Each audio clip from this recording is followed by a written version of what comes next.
नमस्कार, आप देख रहे हैं हमारा विशेष कार्यक्रम आध्यात्मिक ज्ञान चर्चा।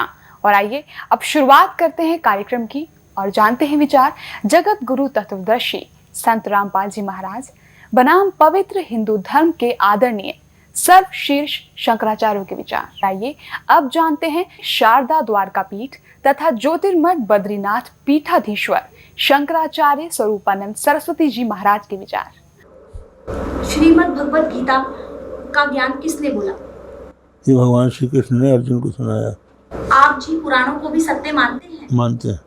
अभी आपने सुने शारदा द्वारका पीठ तथा ज्योतिर्मठ बद्रीनाथ पीठाधीश्वर शंकराचार्य स्वरूपानंद सरस्वती जी महाराज के विचार। और आइए अब जानते हैं पुरी पीठाधीश्वर शंकराचार्य स्वामी श्री निश्चलानंद सरस्वती जी महाराज के विचार। तो शंकराचार्य जी, क्या आप पुराणों को भी सत्य मानते हैं? परम सत्य। तो शंकराचार्य जी, श्रीमद् भगवत गीता का ज्ञान किसने बोला है? भगवान श्री कृष्णचंद्र जी का अर्जुन के प्रति उपदेश है। इसीलिए भगवत गीता के प्रत्येक अध्याय के अंत में जब उसका परिचय पुष्पिका के माध्यम से दिया जाता है तब श्री कृष्णार्जुन संवाद कहा जाता है। कालांतर में 11वें दिन संजय ने उस ज्ञान का उपदेश धृतराष्ट्र को दिया। श्री कृष्णार्जुन संवाद के माध्यम से जो गीता की अभिव्यक्ति युद्धारंभ के पूर्व प्रथम दिन हुई थी, उसी का उपदेश संजय ने धृतराष्ट्र को दिया। कालांतर में उसी का उपदेश संजय धृतराष्ट्र संवाद के माध्यम से वैशंपायन महर्षि ने जन्मेजय को दिया। अभी आपने सुने आदरणीय पुरी पीठाधीश्वर शंकराचार्य स्वामी श्री निश्चलानंद सरस्वती जी महाराज के विचार। और आइए अब जानते हैं आदरणीय श्री माधवाचार्य महाराज जी के विचार। क्या आप जी पुराणों को सत्य मानते हैं? सत्य ही है। श्रीमद् भागवत गीता का ज्ञान किसने बोला? भगवान श्री कृष्ण। अभी आपने सुने आदरणीय श्री माधवाचार्य महाराज जी के विचार। और आइए अब जानते हैं श्रृंगेरी पीठाधीश्वर श्री भारती तीर्थ जी महाराज के विचार। क्या आप पुराणों को भी सत्य मानते हैं? नहीं, पुराण सत्य है। पुराण को हम कैसा सत्य माने? हमारे लिए पुराण सत्य ही है। श्रीमद् भगवत गीता का ज्ञान किसने बोला? भगवान श्री कृष्ण ने। अभी आपने सुने पवित्र हिंदू धर्म के आदरणीय सर्वशीर्ष शंकराचार्यों के विचार। और आइए अब जानते हैं जगत गुरु तत्वदर्शी संत रामपाल जी महाराज के विचार।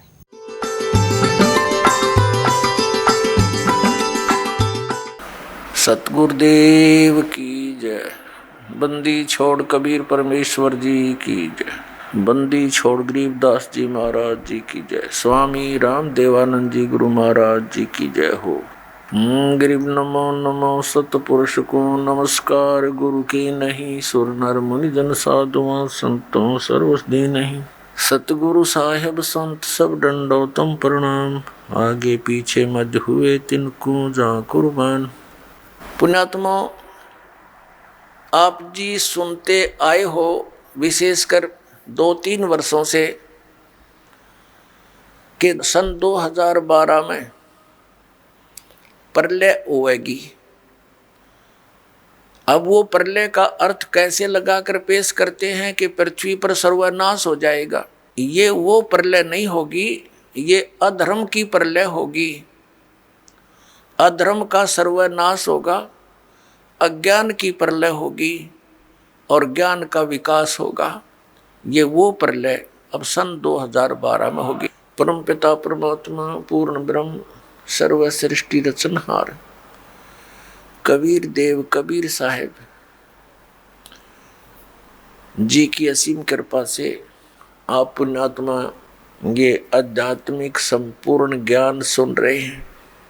इसके अंदर आप जी को अपने सद्ग्रंथों में छुपे हुए गूढ़ रहस्यों का ज्ञान होगा, जो हमारे सद्ग्रंथों में प्रमाण नहीं है तो वो शास्त्र विरुद्ध ज्ञान है, शास्त्र विरुद्ध साधना है, उसका कोई लाभ नहीं। अब पहले क्या कारण रहा कि हमारे जो धर्म गुरु थे वो संस्कृत अवश्य जानते थे लेकिन अध्यात्म ज्ञान शून्य था उनका।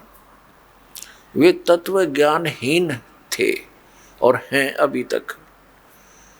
हमारे धर्मगुरु कौन है? आचार्य, शंकराचार्य और अन्य मंडलेश्वर, ये सब हमारे धर्मगुरु हैं। ये संस्कृत के तो विद्वान थे, व्याकरण भी इनकी अच्छी दुरुस्त है, लेकिन अध्यात्म ज्ञान बिल्कुल नहीं। अपने आत्माओं, ये हमारे धर्मगुरु, हिंदू धर्म के, पवित्र हिंदू धर्म के ये आदरणीय धर्मगुरु हमें जो भी ज्ञान देते हैं, समझाया करते थे, समझाते हैं, बताते हैं, वो कहते हैं कि हमने इनको पवित्र वेदों से, पवित्र श्रीमद् भगवत गीता से और पवित्र पुराणों से ये ज्ञान तुम्हें सुनाया है। तो हम यही मान बैठे थे कि ये संस्कृत के विद्वान हैं।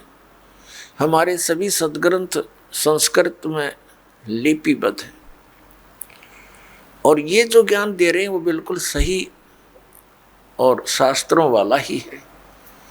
लेकिन अब इस दास को पता चला, क्योंकि इस दास की आंखें बन गई, वो तत्व ज्ञान वाली आंखें दुरुस्त हो गई। पहले हमारे पूर्वज, हमारे जो पहले के जो माता पिता, दादा दादी, कई पीढ़ियां जो हमारे हिंदू धर्म के थे, सभी के वो श्रद्धालु थे, अशिक्षित थे, और इन धर्म गुरुओं ने जो भी क्रियाएं बताई वो सिर दड़की बाजी ला के और पूरी श्रद्धा से करते रहे। तो पुण्यात्माओं, आज हम इस योग्य कर दिए परमात्मा ने कि हम इन सदग्रंथों को अब स्वयं देखेंगे। इस दास ने इन सदग्रंथों का गहन निरीक्षण किया, अध्ययन किया, तो उसमें क्या पाया कि हमारे जितने भी हिंदू धर्म के धर्मगुरु, ऋषि, महर्षि, ये मंडलेश्वर, महंत, संत, ये सभी लोक वेद सुना रहे हैं, दंत कथा सुनाया करते हैं। इनके पास शास्त्र अनुकूल ज्ञान नहीं है। ये वेदों, गीता और पुराणों के विपरीत ज्ञान हमें दे रहे हैं और नाम इन्हीं सदग्रंथों का ले रहे हैं। जो टीचर, जो अध्यापक आउट ऑफ सिलेबस पढ़ाता है, पाठ्यक्रम से हटकर ज्ञान देता है, वो अध्यापक ठीक नहीं, वो शत्रु है उन विद्यार्थियों का। अपनात्माओं, अध्यापक किसे कहते हैं? टीचर किसे कहते हैं? अध्यापक अपने जॉब का मास्टर होता है, उसको टीचर बोलते हैं, अध्यापक कहते हैं, मास्टर कहते हैं। जिन धर्म गुरुओं को समाज ने खुली छुट्टी दे दी कि तुम सदग्रंथ पढ़ो और हमें सुनाओ और हमें वो परमात्मा का ज्ञान जो सदग्रंथों में विद्यमान वो बताओ, उनको फ्री कर दिया, उनको दक्षिणा देनी शुरू कर दी कि अपना निर्वाह भी करते रहो दक्षिणा से, और फ्री हो तुम पढ़ो अच्छी तरह इन सदग्रंथों को और हमें बताओ। तो उन्होंने, हमारे धर्म गुरुओं ने सदग्रंथों को पढ़ा अवश्य और इनको कंठस्थ याद भी कर लिया संस्कृत भाषा में, लेकिन इनको वेदों, गीता और पुराणों का कख भी पता नहीं। इन आचार्यों को और इन शंकराचार्यों को, इनको अध्यात्म ज्ञान नहीं। अब आपको थोड़ा सा ज्ञान देते हैं कि श्रीमद् भगवत गीता जी का ज्ञान किसने बोला। अपनात्माओं, इसको तत्व ज्ञान कहते हैं। अब ये ज्ञान तो सबने पता है, किसी से पूछ लो तुरंत उत्तर दे देता है कि श्रीमद् भगवत गीता का ज्ञान किसने बोला? श्री कृष्ण जी ने बोला। अपने आत्माओं, यदि इस इतना ही कहने से बात बन जाती तो फिर गुरुओं की आवश्यकता क्या थी इन सदग्रंथों को समझने की? श्रीमद् भगवत गीता के अंदर श्री कृष्ण जी का तो रोल ही नहीं कहीं पर भी।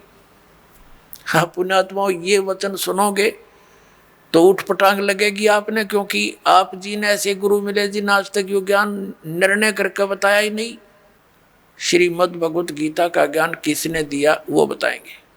श्रीमद् भगवत गीता अध्याय नंबर 15 के श्लोक नंबर 16 और 17 में 3 पुरुष हैं, एक सरपुरुष, एक अक्षर पुरुष, एक परम अक्षर पुरुष है। 17वें श्लोक में जो कहा है कि उत्तम पुरुषत्व ने वो परम अक्षर पुरुष है, उसके विषय में गीता जी अध्याय नंबर 8 के श्लोक नंबर 1 में अर्जुन ने पूछा कि आपने 7वें अध्याय के 29वें श्लोक में जिस तत्ब्रह्म के विषय में जानकारी दी है कि उसको जानकर फिर प्राणी केवल जरा और मरण से ही छूटने का प्रयत्न करता है, तो किम तत्ब्रह्म 8वें अध्याय के गीता जी के प्रथम श्लोक में प्रश्न किया अर्जुन ने।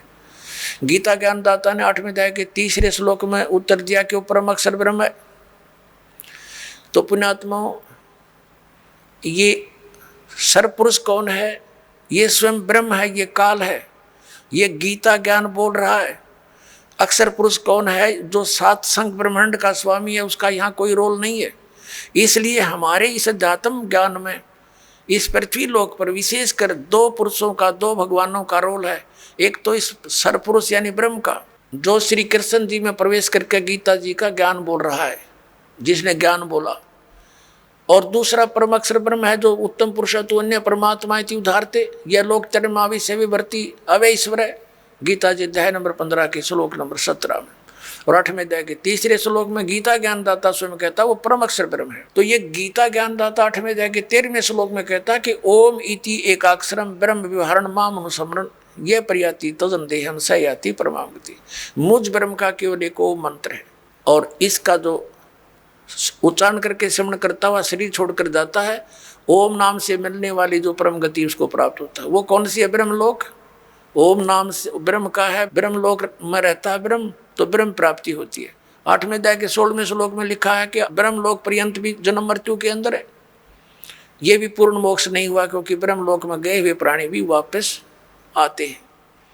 और गीता ज्ञानदाता स्वयं भी कहता है 2 अध्याय के 12वें श्लोक में, 4 अध्याय के 5 और 9 श्लोक में, 10वें अध्याय के 2 श्लोक में कि अर्जुन तेरे और मेरे बहुत जन्म हो चुके। इसलिए 18वें अध्याय के 62वें श्लोक में गीता ज्ञानदाता कहता है कि तू सर्वभाव से उस परमेश्वर की शरण में जा, उसकी कृपा से ही तू परम शांति को, सनातन परम धाम को प्राप्त होगा।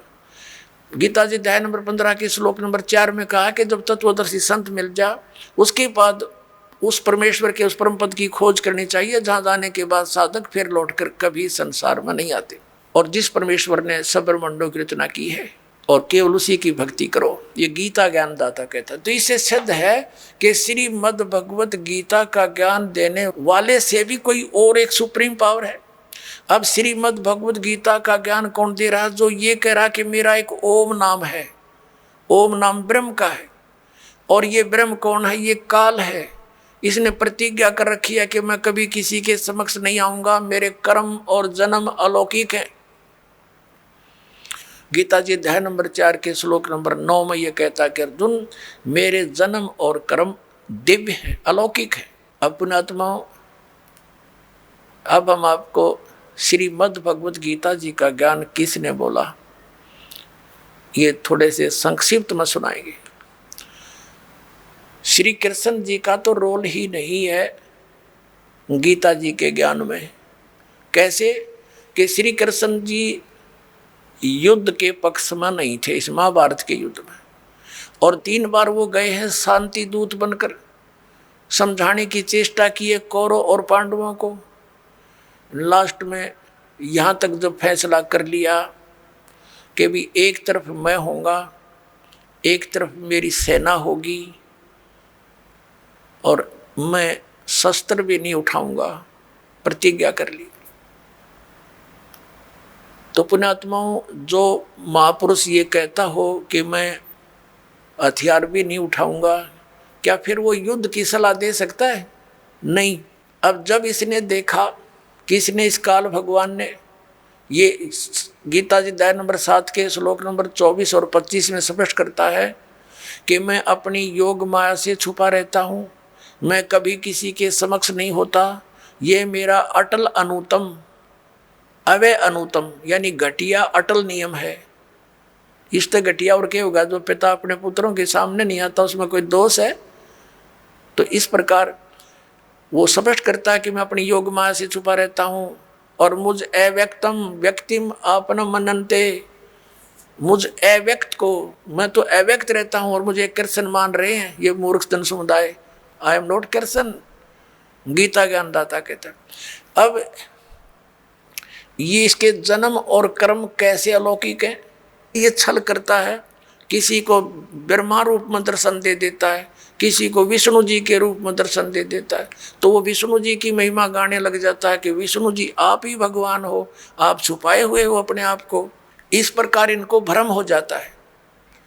और ये कैसे इसके कर्म अलौकिक हैं, अब आपको दिखाते हैं थोड़ा प्रमाण सदग्रंथों में। एक बार देवताओं का और असुरों का, राक्षसों का युद्ध हो गया और राक्षस विजयी हो गए, देवता भाग गए, मैदान छोड़ गए। देवताओं ने कहीं जाकर के इकट्ठा होकर भगवान विष्णु की आराधना की और ये विष्णु रूप धारण करके ये ब्रह्मा विष्णु महेश का पिता जिसने गीता बोली, ये वहाँ प्रकट हो गया। और जो तुम्हारे मन की बात मैंने जान ली है, और आप जाओ, जो ससाद का पुरंजय नामक पुत्र है उसको युद्ध के लिए खड़ा कर लो, राक्षसों के आमने सामने खड़े हो जाओ और उसको तैयार कर लो। मैं उसके शरीर में प्रवेश करूंगा और राक्षसों को मार दूंगा। अब दिखाता हूँ आपको, ये देखिएगा श्री विष्णु पुराण, गीता प्रेस गोरखपुर से प्रकाशित है। ये है श्री विष्णु पुराण, सचित्र हिंदी अनुवाद सहित, इसमें संस्कृत भी साथ है। अनुवादक हैं मुनीलाल गुप्त, प्रकाशक एवं मुद्रक हैं गीता प्रेस गोरखपुर, गोविंद भवन कार्यालय कोलकाता का संस्थान। अध्याय नंबर 2, ये चतुर्थ अंश और 233 पृष्ठ पे ये विष्णु पुराण। अब हम आपको यहाँ ले आते हैं, 233 पृष्ठ पे यहाँ से पढ़ेंगे।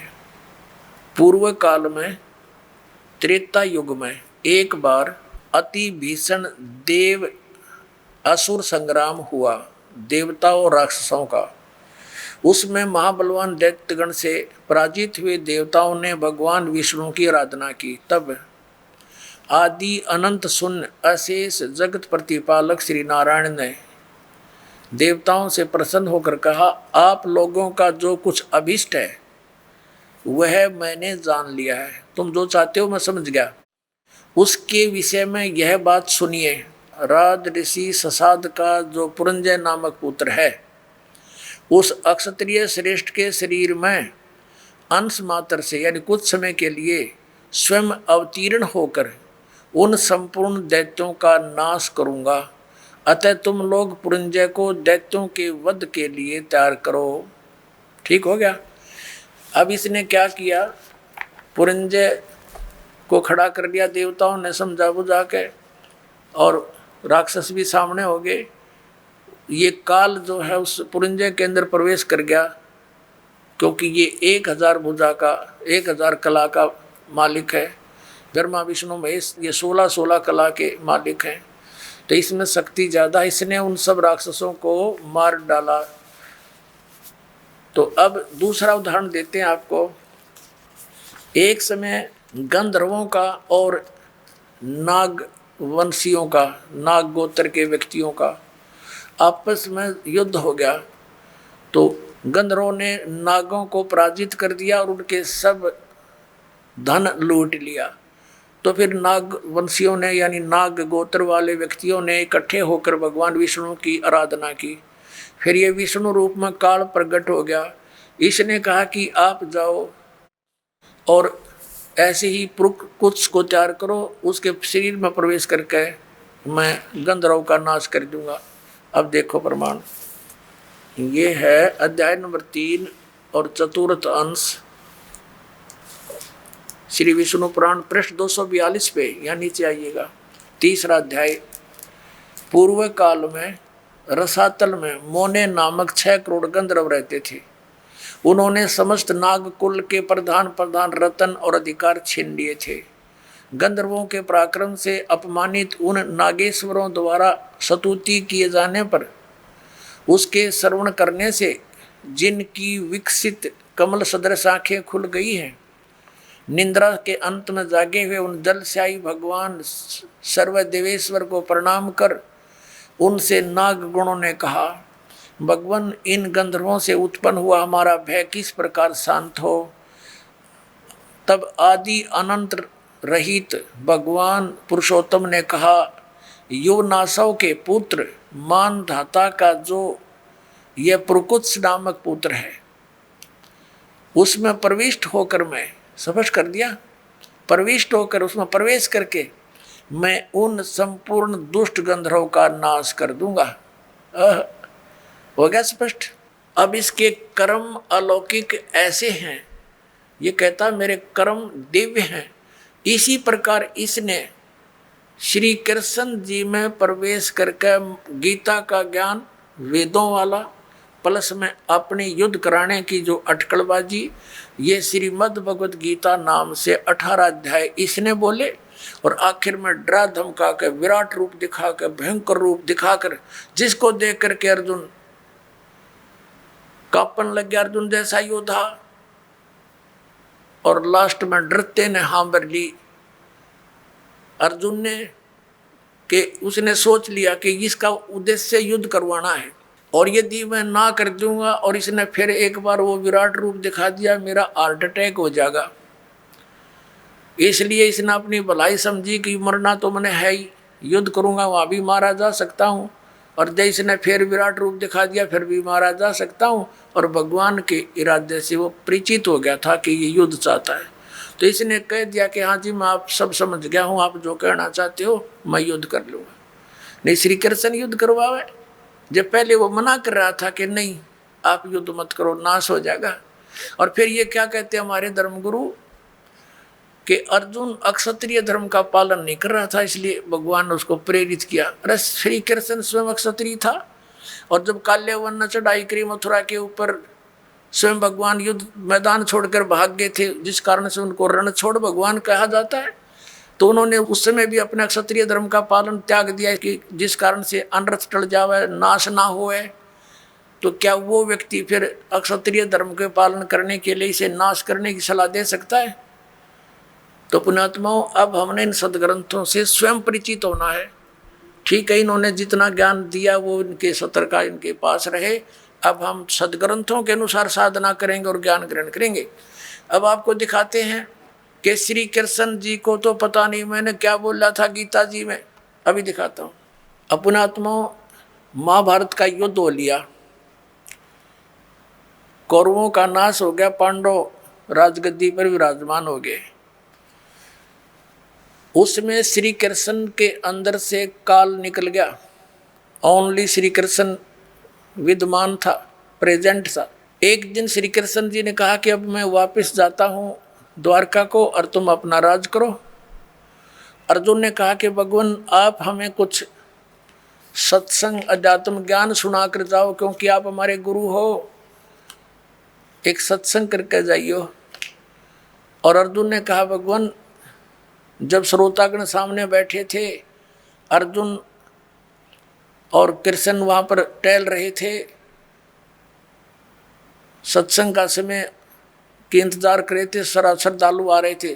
तब श्री कृष्ण जी से अर्जुन ने कहा भगवान कृपा मुझे वही ज्ञान सुनाना जो आपने युद्ध के दौरान सुनाया था, यानी वो गीता जी का ज्ञान बताना। अब मैं भूल गया हूँ, बुद्धि के दोष से मुझे याद नहीं रहा। श्री कृष्ण जी कहते हैं कि तू बड़ा श्रद्धाहीन है अर्जुन, तू बड़ा बुद्धिहीन है, तूने उस ज्ञान को याद क्यों नहीं रखा। और अर्जुन पर तो डांट मार रहे हैं कि तूने याद क्यों नहीं रखा, और स्वयं कह रहे हैं अब मैं पूरा ज्यों का तो तुझे उसको नहीं बता सकता, क्योंकि उस समय मैंने योग युक्त होकर ये ज्ञान बोला था। भले आदमियों, जब युद्ध के इसे खतरनाक भयंकर समय में योग युक्त हुआ जा सकता है तो इस पीस में क्या दिक्कत आ गई योग युक्त होने में? अब हो जा 2 मिनट लगे जो ज्ञान होता उसने बोला हो, तो उसने बोला ही नहीं था। ये श्री कृष्ण में प्रवेश करके काल बोल गया। जैसे आप देखते हो एक प्रेत आत्मा दूसरे के शरीर में प्रवेश कर जाती है और वो प्रेत बोलता रहता है, बहुत कुछ बोल जाता है। उसके जाने के बाद जिस शरीर की वो आत्मा अपने सचेत होती है, फिर उसको कोई अन्य ही बताते हैं, ऐसे बोल रहा था तू, ऐसे बोला, ऐसे बोला। उसको कुछ नहीं पता होता मैंने क्या बोला, और ही बताते हैं। फिर वो कहने लग जाता मैंने एक दिन ऐसे बोला। तो ऐसे श्री कृष्ण जी में प्रवेश करके उसकी आत्मा को दबा कर ये काल बोल गया सारे काम ने। और उसके निकलने के बाद फिर ओरिजिनल कृष्ण था वो क्या बोलता है दिखाता हूँ आपको, देखिए। ये संक्षिप्त महाभारत, ये द्वितीय खंड गीता प्रेस गोरखपुर से प्रकाशित है। संपादक तथा संशोधक हैं जयदयाल गोविंद का, गीता प्रेस गोरखपुर से प्रकाशित है। ये यहीं से प्रकाशित है, गीता प्रेस गोरखपुर से। पृष्ठ नंबर 667 667 और ये है संक्षिप्त महाभारत। संक्षिप्त महाभारत। अब यहाँ आ गए हम। जन्मेजय ने पूछा, ब्रह्मन, शत्रुओं का नाश हो जाने के बाद जब महात्मा श्री कृष्ण और अर्जुन सभा में बैठकर वार्तालाप कर रहे थे, उस समय उनमें क्या बातचीत हुई? तो वैशंपायन जी कहते हैं, कहा राजन, श्री कृष्ण के सहित अर्जुन ने जब अपने राज्य पर पूरा अधिकार प्राप्त कर लिया तो वे दिव्य सभा भवन में आनंद से रहने लगे। एक दिन सज्जनों से घिरे हुए वे दोनों मित्र स्वेच्छा से घूमते घूमते सभा मंडप के ऐसे भाग में पहुंचे जो स्वर्ग के समान सुंदर था। पांडुनंदन अर्जुन श्री कृष्ण के साथ रहकर बहुत प्रसन्न थे। एक बार उन्होंने उस रमणीक सभा की ओर दृष्टि डालकर भगवान से ये वचन कहे, देवकी नंदन, जब युद्ध का अवसर उपस्थित था उस समय मुझे आपके महात्म का ज्ञान और ईश्वरीय स्वरूप का दर्शन हुआ था, किंतु केशव, आपने स्नेहवश पहले मुझे जो ज्ञान का उपदेश किया था वह सब इस समय बुद्धि के दोष से भूल गया है। उन विषयों को यानी श्रीमद् भगवद गीता के ज्ञान को सुनने के लिए बार बार मेरे मन में उत्कंठा होती है। इधर आप जल्दी ही द्वारका जाने वाले हैं, अतः पुनः उस सब विषय को वह विषय मुझे सुना दीजिए। वैशंपायन जी कहते हैं, अर्जुन के ऐसा कहने पर वक्ताओं में श्रेष्ठ महातेजस्वी भगवान श्री कृष्ण ने उन्हें गले से लगाकर इस प्रकार उत्तर दिया। श्री कृष्ण बोले, अर्जुन, उस समय मैंने तुम्हें अत्यंत गोपनीय विषय का श्रवण कराया था, अपने स्वरूप भूत धर्म सनातन पुरुषोत्तम तत्व का परिचय दिया था और नित्य लोकों का भी वर्णन किया था, किंतु तुमने जो अपनी नासमझी के कारण उस उपदेश को याद नहीं रखा, यह जानकर मुझे बड़ा खेद हुआ है। उन बातों को अब पूरा पूरा स्मरण होना संभव नहीं जान पड़ता। पांडुनंदन, निश्चय ही तुम बड़े श्रद्धाहीन हो, तुम्हारी बुद्धि अच्छी नहीं जान पड़ती। अब मेरे लिए उस उपदेश को ज्यों का त्यों दोहरा देना कठिन है, क्योंकि उस समय योग युक्त होकर मैंने परमात्म तत्व का वर्णन किया था। अब पुण्यात्मा, अब आपके कति समझ में आ जाएगी, यु ज्ञान बोलिया किसने? श्री कृष्ण जी का था रोल नहीं गीता के ज्ञान में। अब ये खुद कह रहे हैं कि मैंने, अब जैसे ये दास आपको ये सत्संग सुना रहा है और आप मुझे 10 वर्ष के बाद पूछ लियो, जी इस विषय पर जो आपने ये सत्संग किया था कृपा फिर सुनाइयो। कभी सुन लो, उसी से मैं सुना दूंगा, क्योंकि वो मैंने अपने होश हवास में सुना रखा है। और मेरे अंदर कोई प्रेत बोल रहा है तो फिर मैं ये बात बोलूँगा जो श्री कृष्ण बोल रहे हैं कि तुमने याद नहीं रखा, तुम कैसे व्यक्ति हो, श्रद्धाहीन हो, बुद्धिहीन हो।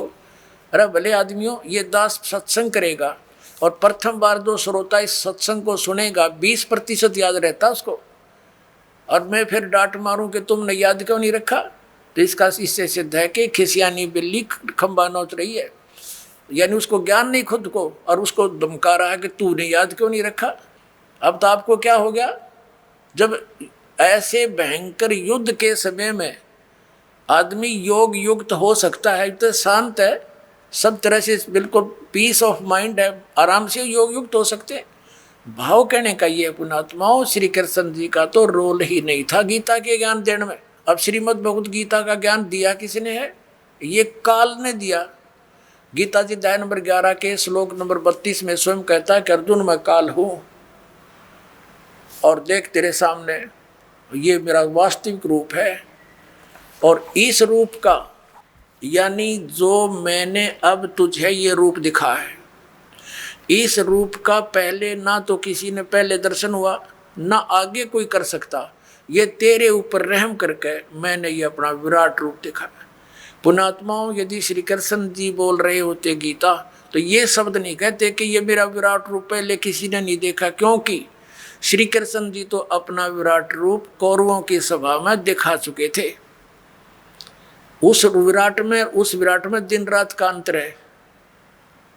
अपनात्माओं, एक तो 60 वाट का बल्ब हो, ट्यूब हो, और एक हो 1000 वाट की, तो कितना अंतर है? ट्यूब दोनों हैं, लेकिन वो 1000 वाट वाली 60 वाट वाली से भिन्न होती है। तो इसी प्रकार इन दोनों ने ही विराट रूप दिखाया था, उसमें और उसमें भिन्नता थी। और ये शब्द श्री कृष्ण जी नहीं कह सकते कि पहले किसी ने नहीं देखा और आगे कोई नहीं देख सकता। तो इससे सिद्ध है गीता ज्ञानदाता श्री कृष्ण नहीं उसके अंदर प्रवेश करके काल बोल रहा। वो 1000 भुजा का भगवान है, 1000 कला का है, सहस्रा बाहु।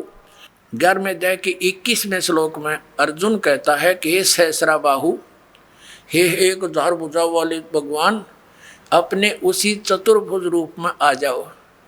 क्योंकि वो श्री कृष्ण मान रहा था उसको, और श्री कृष्ण ये विष्णु, विष्णु जी जो है ये 4 भुजा के भगवान है।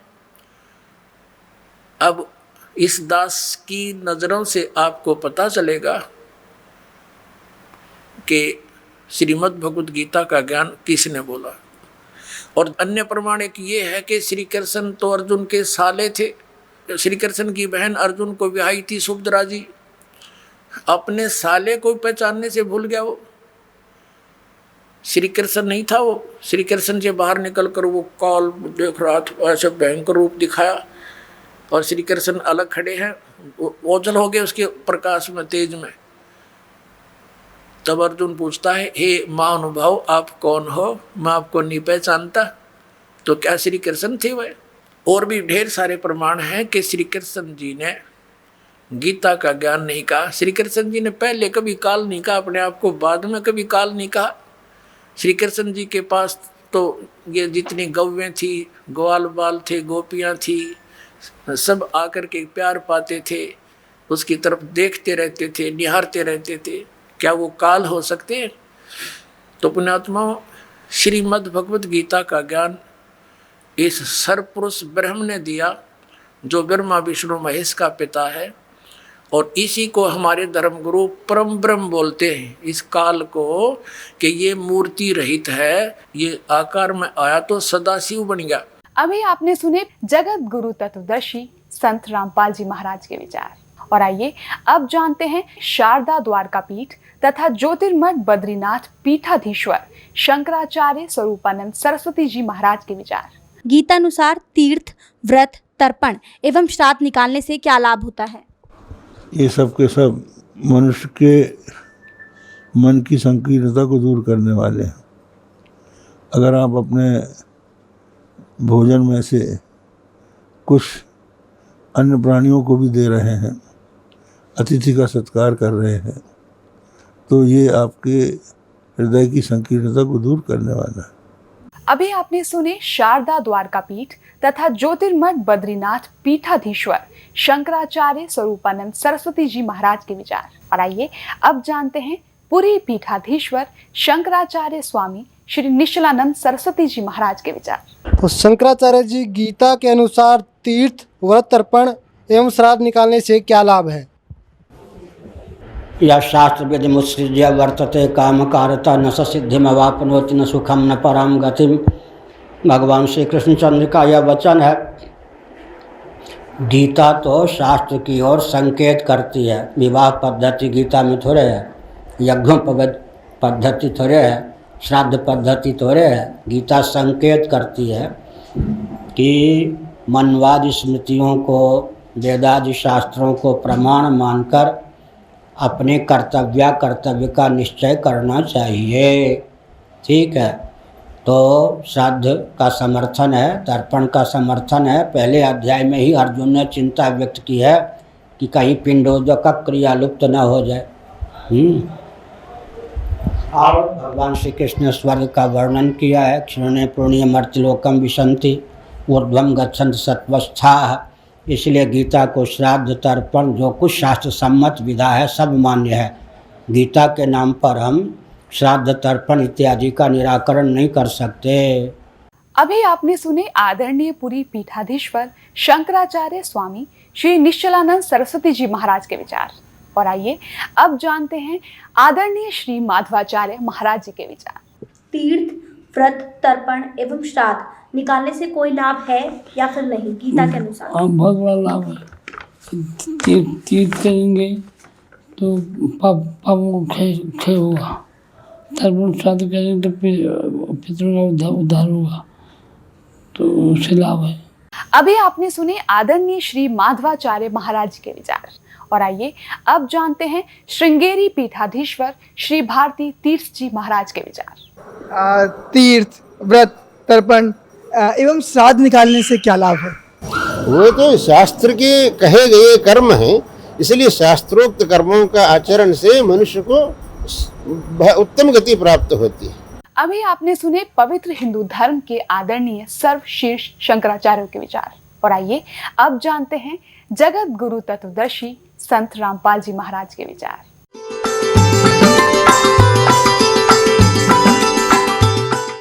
सतगुरुदेव की जय। बंदी छोड़ कबीर परमेश्वर जी की जय। बंदी छोड़ गरीबदास जी महाराज जी की जय। स्वामी राम देवानंद जी गुरु महाराज जी की जय हो। गरीब नमो नमो सतपुरुष को नमस्कार, गुरु की नहीं सुर नर मुनि जन साधुओं संतों सर्वस्दी नहीं। सतगुरु साहेब संत सब दंडोतम प्रणाम, आगे पीछे मध्य हुए तिनको जा कुर्बान। पुण्यात्माओं, ये सरहद निकालते हैं, ये कहां से लिया इन्होंने ये जुगाड़? जबकि वेदों में मना है कि श्राद्ध नहीं निकालने चाहिए। ये भूत पूजाएं हैं, भूत पूजोगे तो भूत पढ़ोगे। गीता जी अध्याय नंबर 9 के श्लोक नंबर 25 में कहा कि भूत पूजने वाले भूतों को प्राप्त होंगे, पितरों की पूजा करने वाले पितर बन जाएंगे, देवताओं की पूजा करने वाले देवताओं के पास जाकर उनके नौकर लगेंगे, और मेरी पूजा करोगे मुझे प्राप्त होगे। तो गीता जी में तो मना किया कि पितर पूजा, भूत पूजा ये 13वीं करनी, अस्थि उठानी, गति कराने के लिए गंगा में डाल कानी, ये सारी शास्त्र विरुद्ध साधना है, वेद विरुद्ध साधनाएं हैं, ये नहीं करनी चाहिए। अरे हमारे धर्मगुरु इन नवगाटा जुड़वा रहे हमारा। तो पुण्यात्माओं, आज हम इस योग्य कर दिए परमात्मा ने कि हम इन सदग्रंथों को अब स्वयं देखेंगे। इस दास ने इन सदग्रंथों का गहन निरीक्षण किया, अध्ययन किया, तो उसमें क्या पाया कि हमारे जितने भी धर्मगुरु, हिंदू धर्म के धर्मगुरु, ऋषि, महर्षि, ये मंडलेश्वर, महंत, संत, ये सभी लोक वेद सुना रहे हैं, दंत कथा सुनाया करते हैं। इनके पास शास्त्र अनुकूल ज्ञान नहीं है। ये वेदों, गीता और पुराणों के विपरीत ज्ञान हमें दे रहे हैं, और नाम इन्हीं सदग्रंथों का ले रहे हैं। जो टीचर, जो अध्यापक आउट ऑफ सिलेबस पढ़ाता है, पाठ्यक्रम से हटकर ज्ञान देता है, वो अध्यापक ठीक नहीं, वो शत्रु है उन विद्यार्थियों का। और यही कारण रहा पुण्यात्माओं, शास्त्र विधि को त्याग कर मनमाना आचरण करवा कर इन हमारे धर्म गुरुओं ने हमारे सभी पूर्वज भूत बनवा दिए, 84 लाख योनियों में डलवा दिए, और फिर उनके लिए यत्न बताते हैं, श्राद्ध निकाल दो, पिंड भरवा दो, ये क्रियाएं कर दो, जो कि गीता जी के विरुद्ध है। श्रीमद् भगवद गीता अध्याय नंबर 9 श्लोक नंबर 25 में कहा कि जो भूत पूजते हैं वो भूतों को प्राप्त होंगे। ये श्राद्ध निकालना, पिंड भरवाना, 13वीं करना और अस्थि प्रवाह करना, गति कराने के अर्थ, तो ये सब भूत पूजाएं हैं। इनके करने वाले भी भूत ही बनेंगे। देवताओं की पूजा करने वाले देवताओं को प्राप्त होंगे, पितरों की पूजा करने वाले पितर बन जाएंगे। गीता ज्ञानदाता कहता है कि मेरी भक्ति करने वाला मुझे प्राप्त होगा। तो हमने भगवान की भक्ति त्याग कर ये भूत पूजा शुरू कर दी, श्राद्ध आदि निकालना, जिस कारण से हम शास्त्रीय विधि त्याग का मनमाना आचरण करते रहे और महान कष्ट को उठाते रहे। अब साधना करते हैं तो गलत करते हैं। क्या बताते हैं परमात्मा? प्रेत शिला पे जा बिराजे पितरों पिंड भराई, बोर श्राद्ध खान को आए ये काग भये कल माही। परमात्मा कहते हैं प्रेत शिला पे जा बिराजे, भूत बन गए, भूत ये गलत साधना करके, और फिर पितरों पिंड भराई, फिर पिंड भरवाए, और बोर श्राद्ध खान को आए काग भये कल माही। पुण्यात्माओं ये श्राद्ध निकालते हैं, ये कहाँ से लिया इन्होंने ये जुगाड़, जबकि वेदों में मना है कि श्राद्ध नहीं निकालने चाहिए।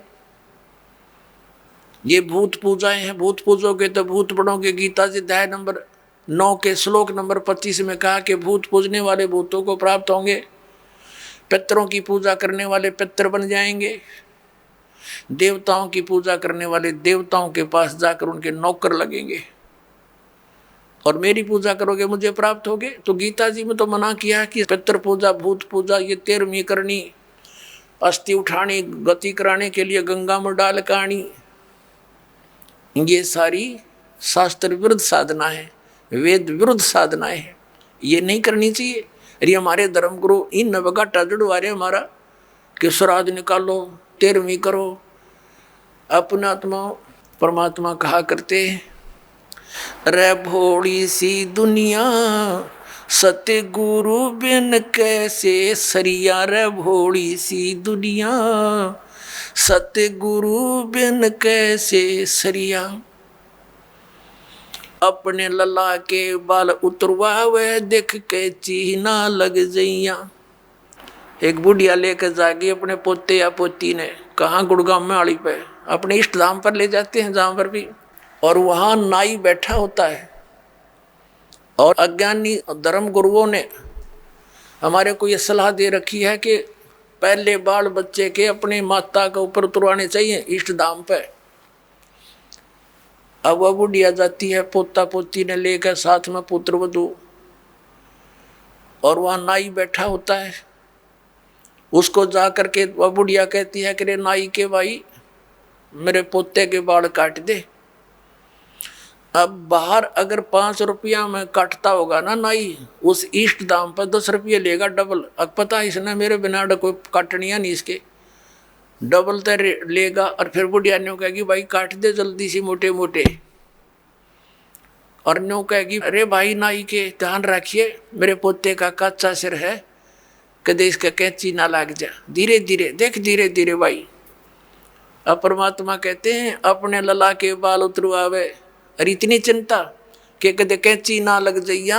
अरे एक बकरी का बच्चा लेके उसका गला कटैया, रे भोड़ी सी दुनिया।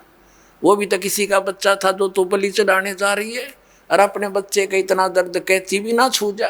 परमात्मा कहा करते जैसा दर्द आपना हो ऐसा जान बिराने। अब फिर वो बाल लेकर बुढ़िया क्या करेगी, उसमें मंदिर में चढ़ावेगी भगवान की मूर्ति पे, और वो बूढ़ा पुजारी बैठा होता है, वो उसी से में उठा के उनने और एक थैले में डाल देगा बोरी में, और जब वह बोरी भर जाएगी शाम ने उसने उठा के कुरडिया पे फेंक आवेगा, और कौन सा बैंक में जमा कराओगा उसने, उसने बाहर फेंकने उठा के ने। तो परमात्मा कहते तुम यही कटाओ और इन्हें यही फेंक दो, इसका कोई यूज नहीं, मूर्ख बना रखा तुम्हारे, धंधा खोल रहे हैं लोग। अपने लला के बाल उतरवावे देख कैंची ना लग जइया।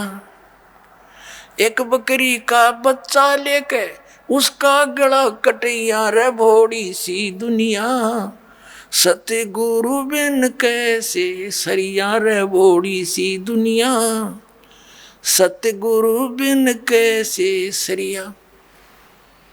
कच्चा पक्का भोजन बनावे फिर माता धोकने गैया, कच्चा पक्का भोजन बना के फिर माता धोकने गैया। उस माता ऊपर कुत्ता मुते वो क्यों ना मर गैया, रे भोड़ी सी दुनिया गुरु बिन कैसे सरिया, रे भोड़ी सी दुनिया गुरु बिन कैसे सरिया। अब हमारी दादी जी माता दुखवाया करती हमारे थे, हमारी काकी ताइयों से माताओं से कहती ए पौधे मोटे मोटे गुड़ के हुए रोट और वो थोड़ी देर करती न धर दे न काची पाके, उन्हें पता था कुत्ता न खाने और कुर्सी माता उड़ा जिम में गई। और वहाँ एक माता इतने 2-2.5 फुट की उसकी हाइट, उसके महल की वह मंडी बना रखी होती है, और एक चबूतरा सा, वो बुढ़िया तो ऊपर चढ़ जाकर वह तो डाल के उसका आगे परोठे पूड़े वापस नीचे उतरने से पहले 3-4 कुत्ते चढ़ जाएंगे उसके ऊपर। पहले तो उस माता के उस भोजन न खाएंगे और चलते समय उसकी चोटी में धार मार खाएंगे। अब परमात्मा न्यू कहा करते कि जय वह माता जिसने तो धोकन गई उसे प्रोटेक्शन की, क्योंकि पूजा तो नहीं कराना, कुछ बचाव करे हमारा, उसके आप शर्मा कुत्ते मुत्ते तो वह तेरा बचाव क्या करेगी बुढ़िया। अब परमात्मा क्या बताया करते, आप पे लिपे आप पे पोते और आप पे बनावे ओई, और उस पर बुढ़िया फिर पोते मांगे। देख अकल कहाँ से खोई।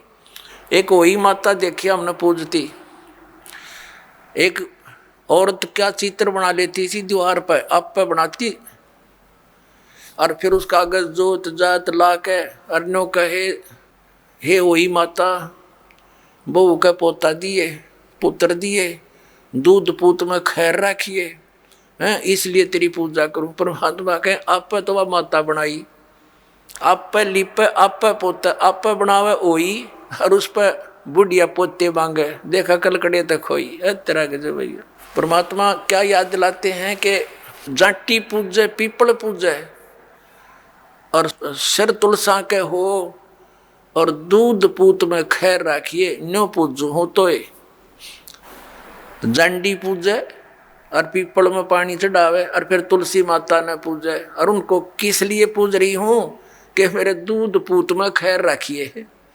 बता अकल देखो हमारी। ये हमारे धर्म गुरुओं की गाइडलाइन थी हमारे को, ये शास्त्र विदिता का मनमान्य साधना करवा कर सारे भूत बनवा दिए। फिर क्या बताते हैं परमात्मा, जीवित बाप के लट्ठम लट्ठा और मुए गंग पुचैया, और जब आवे आसुज का महीना और वो कौवा बाप बनैया रे बड़ी सी दुनिया, सतगुरु बिन कैसे सरिया। जैसे जीवित बाप के साथ तो खेचा तानी रखे नकम्मी आत्मा है, और मरने के बाद फिर उसकी गति के लिए चलेंगे कहाँ से। देखो पुण्यात्माओं, ये हमारे धर्म गुरु कहाँ से गति कराने लगते हैं मृत्यु के उपरांत।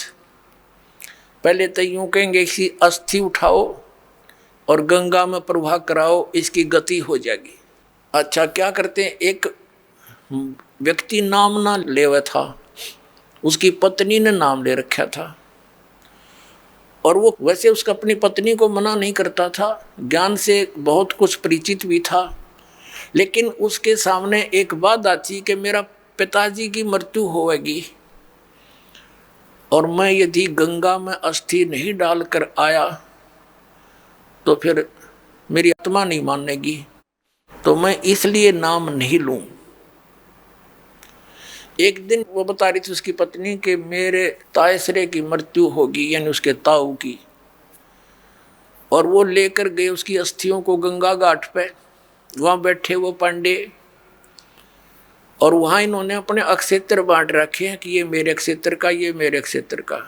जाते ही पूछ लेते कहाँ से आए जी, वो बता दिया जी ऐसे ऐसे सोनीपत से आए। अच्छा अच्छा आज तुम हमारे हो वो पकड़ ले गए।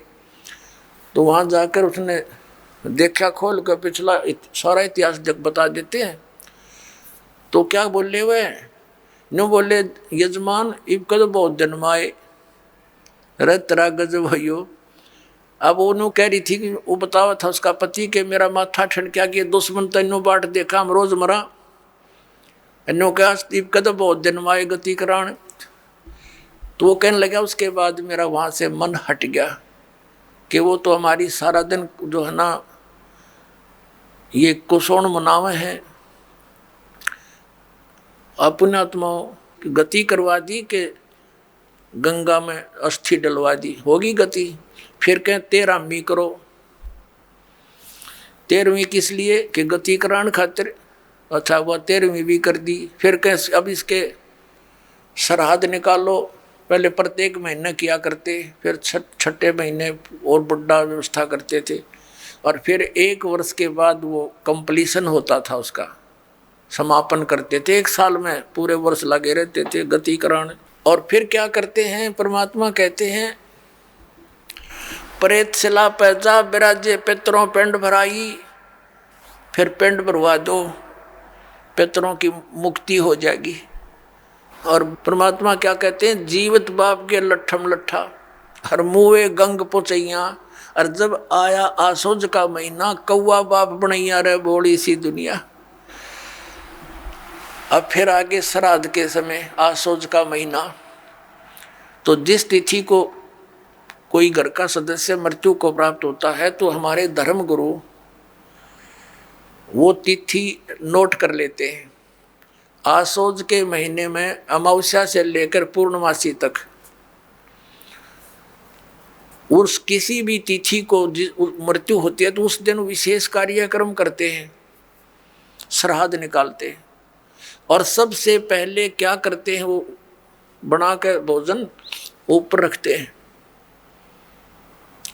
छत पे, और उसी समय कौवे आकर खा जाते हैं। तो वो क्या कहते हैं हमारे धर्मगुरु, देखो भोग लग गए तेरे पिताजी, हो सकता कौआ बन रहे हो। अरे भले आदमियों, गति करान लागे थे, कौआ बना के छोड़ दिया। ये है इनके साधन। अब परमात्मा कहते हैं प्रेत शिला पैजा विराजे पितरों पिंड भराई, और बहुत श्राद्ध खान को आए काग बने कलमाही। आगे क्या बताते हैं, जय सतगुरु की संगत करते सकल कर्म कट जाई, अमरपुरी पर आसन होते जहां धूप ना छाई। अब क्या बताते हैं, जय सतगुरु की संगत करते, सतगुरु मिल जाते तो ये सारे कर्मों तो पीछा छूट जाता, ना श्राद्ध निकालने, ना भूत बनना, ना कौवे और पशु की योनियों में जाना। और फिर क्या होता, अमरपुरी पर, अमरपुरी जिस स्थान का कभी नाश ना हो, सतलोक सनातन परम धाम की प्राप्ति हो जा, जब सतगुरु मिल जाए तो ये झंझट मिट जाए सारे। और ये हमारे गुरु जी धर्म गुरु ने कहा श्राद्ध तो अवश्य निकालना चाहिए।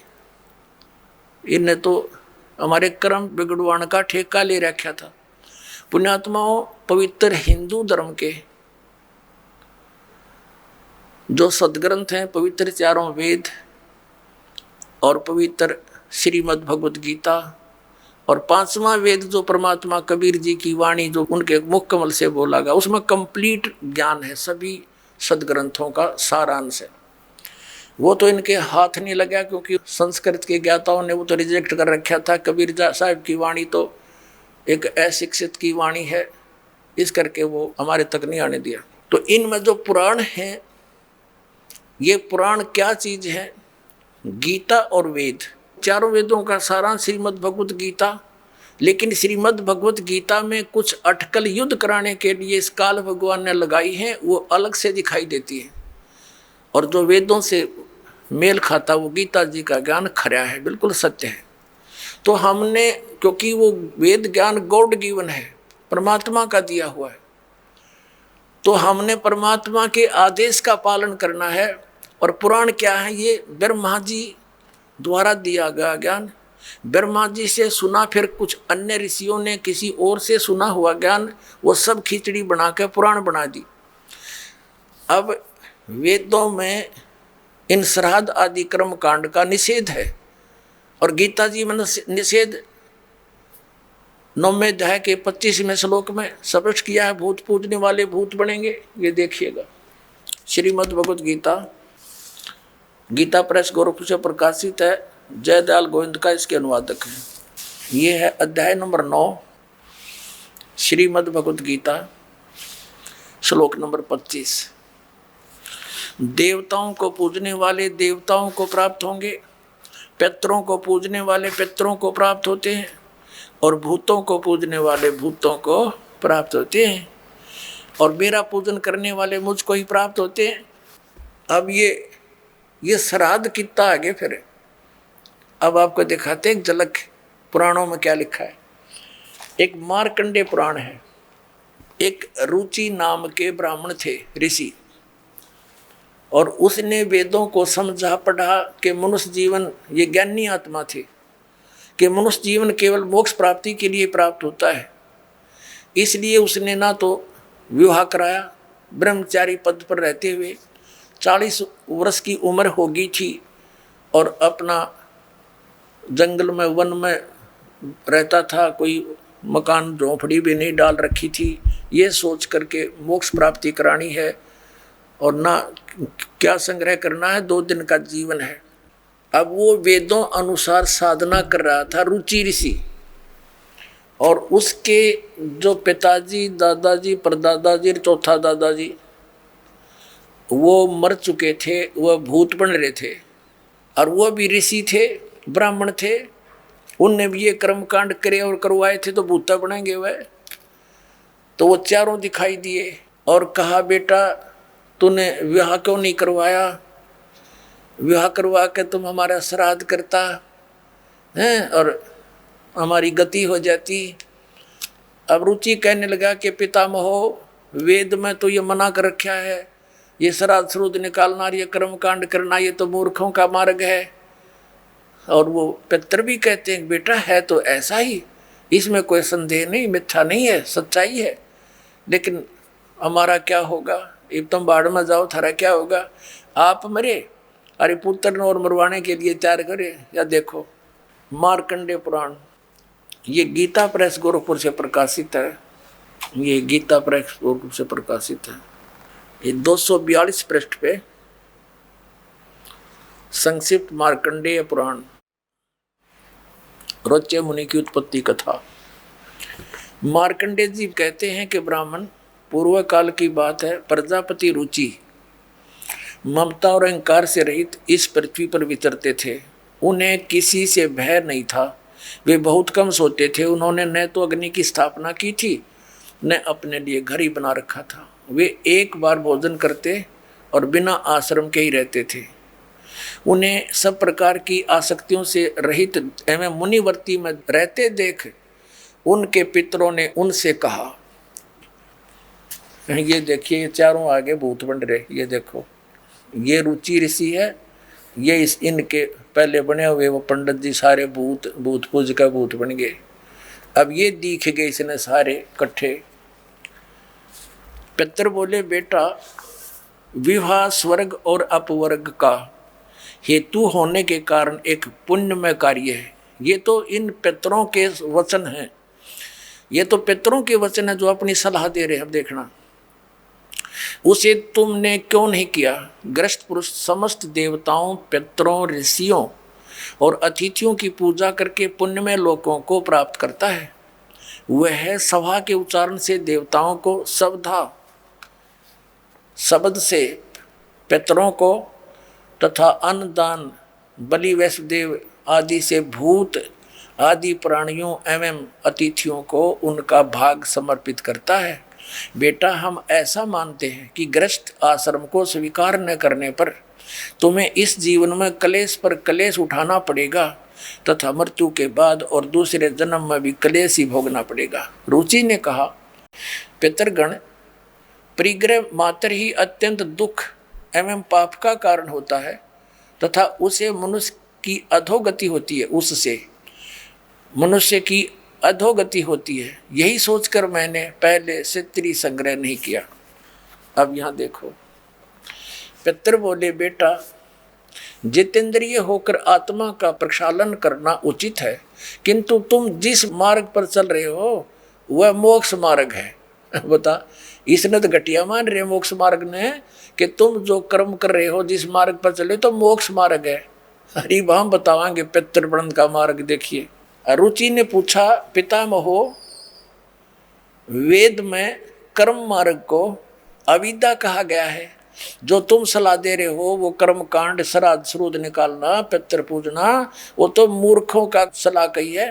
फिर क्यों आप लोग मुझे उस मार्ग में लगाते हैं? पितर भी कहते हैं, पितर बोले, यह सत्य है कि कर्म को अविद्या ही कहा गया है, इसमें तनिक भी मिथ्या नहीं। फिर थारा सिर बच गया, फिर क्या रह गया? बता भाई, ये हमारे पुराणों में लिखा है। अब इस बात को पितर भी मानते हैं कि आप जो साधना करें तो मोक्ष मार्ग है, और आप फिर उसको सलाह दे रहे हैं भूत पूज सरहद निकाल ब्याह करवा, और यो नरक मार्ग है। और आप भी मानते हैं कि आप जो मार्ग अपना रहे हो तो मोक्ष मार्ग है। और रुचि कहता है वेद के अंदर तो इसको अविद्या मूर्खों की साधना बताई है, तो पितर भूत पूजना श्राद्ध निकालना, और पितर स्वीकार भी कर रहे हैं, कहाँ ऐसा ही है, इसमें कोई मिथ्या नहीं। फिर ये बकवाद कट रखी, अगर मुगरुम ऐसा कर ले, पितर ऐसा कर देते हैं, पितर पुत्र दे देते हैं, टट्टू दे देते हैं, आपा भूखे मरे बतावे, हम मूर्ख बना रखा। एक थोड़ी सी झलक दिखाते हैं आपको इसी मार्कंडेय पुराण में। इन कहाँ से ले रखे ये श्राद्धा के सिलसिले।